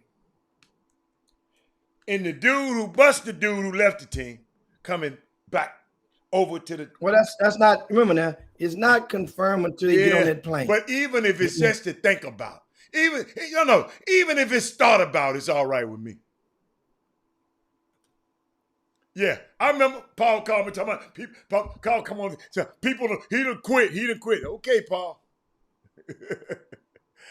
That's all I'm gonna tell you. No. This past weekend, that's the whole thing. Think about it. they won 2 of the last 3 without Big Vince. Terrence Arsenault I ain't heard nobody played say nothing. very well. I ain't heard nobody say nothing. Bryce Griggs played very well. Now, that was a spurt. In that first game on Saturday, where they both was ball, they were down by 16 points. They mean JL3.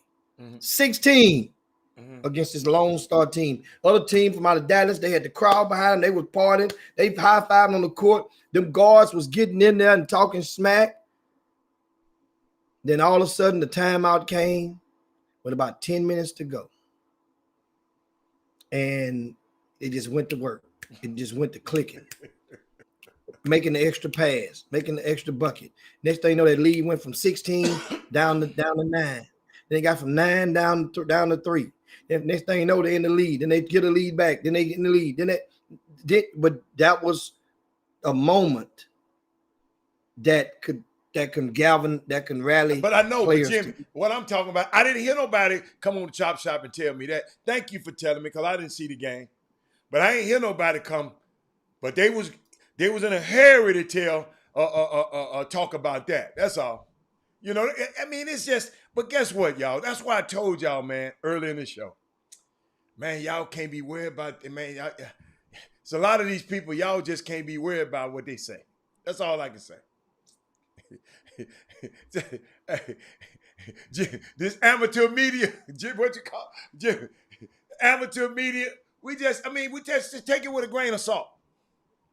Let's take it with a grain of salt and enjoy this. And that's what I tell people. That's why I implore the people in Houston, Texas, to support your elite players. Because those other places, they support theirs. Support your players here in Houston.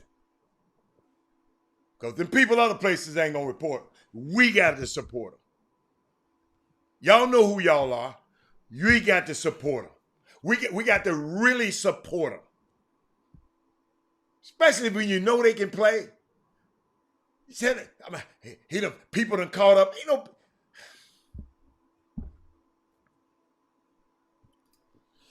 hey man, all I'm saying is, people in Houston, support your players. Because those guys in Dallas, they supporting theirs. That's all I got to say about the rest. I don't get it twisted now. They don't support them all like that. Somebody in Dallas. But I said they're elite players. They're elite players. I ain't saying all of them. I'm just saying, but Jimmy, it ain't no absolutes in every. I'm saying people in other places support their elite players. That's all I'm saying. And you know, you're gonna always find somebody who don't. Jimmy, come on. Ain't nobody gonna agree with everybody. I'm talking about the powers that be gonna support. They gonna band together and support their elite player. From what I've seen. That's all. And so that of course, guys, I think I promised to give you guys some great news and about something that I got my fingerprints on that's coming to Houston. And I'm thinking I can let it out now, or I can wait until it galvanized and wait till matter of fact, I might wait till Monday. Give you a reason to come back on Monday. big news on Monday, because there's one more contract that hasn't been signed yet, and that agreement will have been signed by Monday. Matter of fact, it'll be signed by the end of the day. And at that moment, you guys will realize, for those that didn't, had forgot, that for supporting Lord, it's going to be a hell of a stage. It's going to be a hell of a stage. That's going to be right. Another stage on Texas soil. Remember, the minute that they think that Texas ain't got nothing, that's when they're going to stop coming. Everybody is digging coming into Texas. All I can tell you is the hottest names that you can think of in amateur basketball will be in I heard about Texas. And some of the hottest names in Texas will be in Houston. And it's gonna be Lil Birdie told me. of Let's Get It On. Lil Birdie told It's me. gonna be a weekend of Let's Get It On. They'll play 3 days. They'll play a showcase game the first day, and they'll go into a bracket game on the second day. 2-game bracket play. Either you go to the left or go to the right. And everybody get 3 games, and it's gonna be rocking in H-Town. Let's get it on. So that's So you can wait the month because the ink ain't dried yet. The ink ain't dried. The ink is dry on a few, but Okay. on on a couple of them, there's not. And it's not. I heard about a couple of them. It's gonna be real. It's gonna be real nice. So, guess what? It's gonna be rocking, and that's gonna be opportunity. I'm trying to find a way if I can get John Urie in there with his. I'm trying to find. This might be a little bit too much fire over here. No. Stove might be a little too hot for John, man, on this one right here. But and Paul say the icebreaker on the state who want to smoke. But Paul, it's not my event, but I have fingerprints, influence. That's the word I love to use. And I'm gonna get a salsa. I'm gonna have a plate. I get a salsa. You can put a pie. You put a piece of cake on the pie, can't you? On the plate, can't you? On the salsa, can't you have it? Yeah. So I get a salsa. You get you a salsa. Have we're gonna throw a little. But anyway, guys, it's been fun. Yeah, I gotta get out of here, man. And Jeffrey Day said, "Don't tell him yet." No, I won't tell him yet. I'll tell him on Monday. I promise you. Remind me on Monday. I'll give you everything you need to know. You're gonna forget. Believe you me. That's good. And King Stick say, is Mercy Miller that good, or is he Master P, my daddy good? Right now, yeah, that's good. Mercy is that good for a 9th grader. Oh, yeah, 9th grader. Absolutely. Okay, I didn't know. He's that good. Right. He's no, I mean, as a 9th grader. You know why? He has a body, he's strong, he'll put your ass in the rim with either hand, and he can shoot, he can knock down perimeter shots. In the 9th grade, he can put you in the rim with either hand? Shit. I'm quite, somebody got a mixtape out there. How tall is Mercy? About 6'2", 6'3". Ooh. Oh, mercy. Now, G-Day, I don't know. I didn't ask if he's moving to Houston, but guess what? Master P has always had a home in Houston. So, and he has relatives in Houston. Remember, Donna Hogan played on the Willow Ridge team with TJ Ford and Daniel Ewing, and he lives in Houston. And like I say, so it's possible. I don't know, but he's freaking good. And I meant to tell you guys, Master P, you know, his other son Percy is going to Tennessee State. Yeah, Percy. Right? Okay. Oh, okay. This is Mercy. Percy and Mercy. This Mercy. So I like that. So look here. So this past weekend, I got a chance. I chopped up with P for a little while. We talked a little bit middle of the game. I'm like talking long with parents while your kid is playing. No. So we just talked during like a halftime. Halftime's about 2 minutes. We talk a little bit, and then I went on and I thought we would talk later on, but I have moving around. He moving around.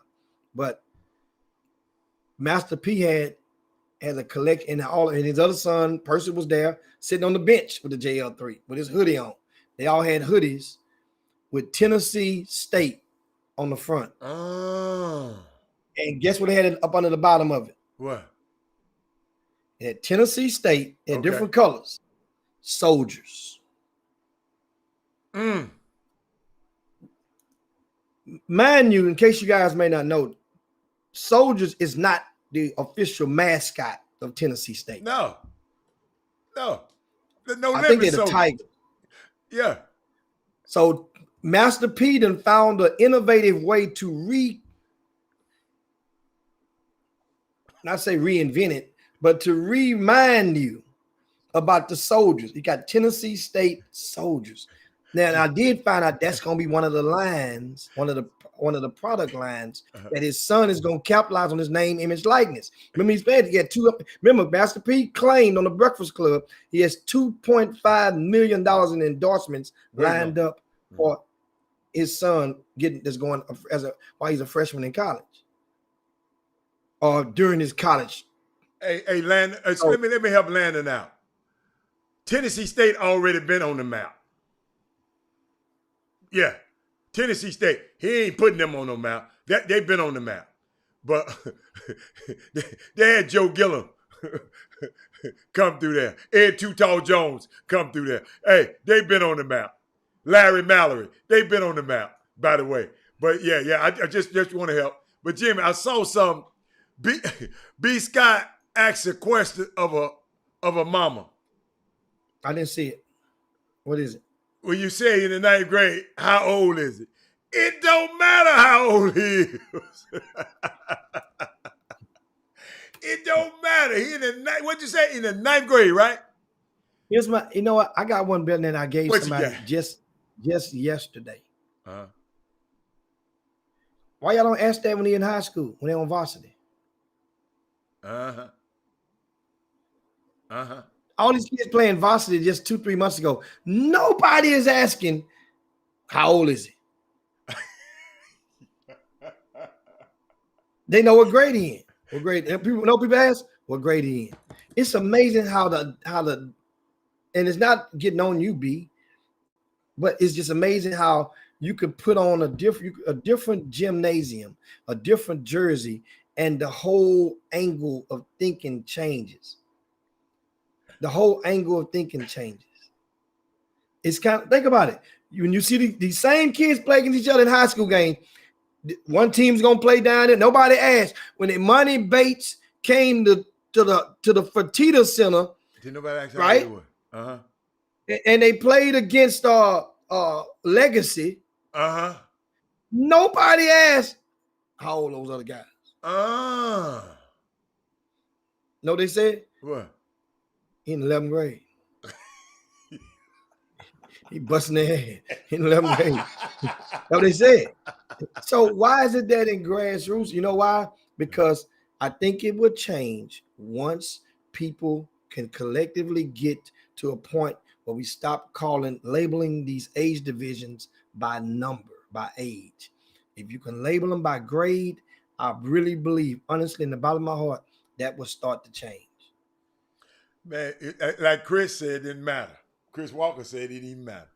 Because I know he was getting, but no, that's good, man. That's crazy. No, we got to get up out of here now. We gave you guys an extra dose oh my of God. the Boom Boom Room. I can't wait to extra dose. We took y'all ass in the happy hour. And this baby Friday, but thanks so much, guys, for tuning in. Thanks for sharing the show. If you hadn't done so, you know the motto: share the show before you hit the dough on the Chop Shop. We want to thank you once again. Jimmy, somebody said you can kill the 7-footer for Arkansas going. Then somebody came on and said something else earlier, talking about who said that. Boy, it is great. Hey, let me tell you something. Boy, this show is reaching places that Jim is reaching even so far.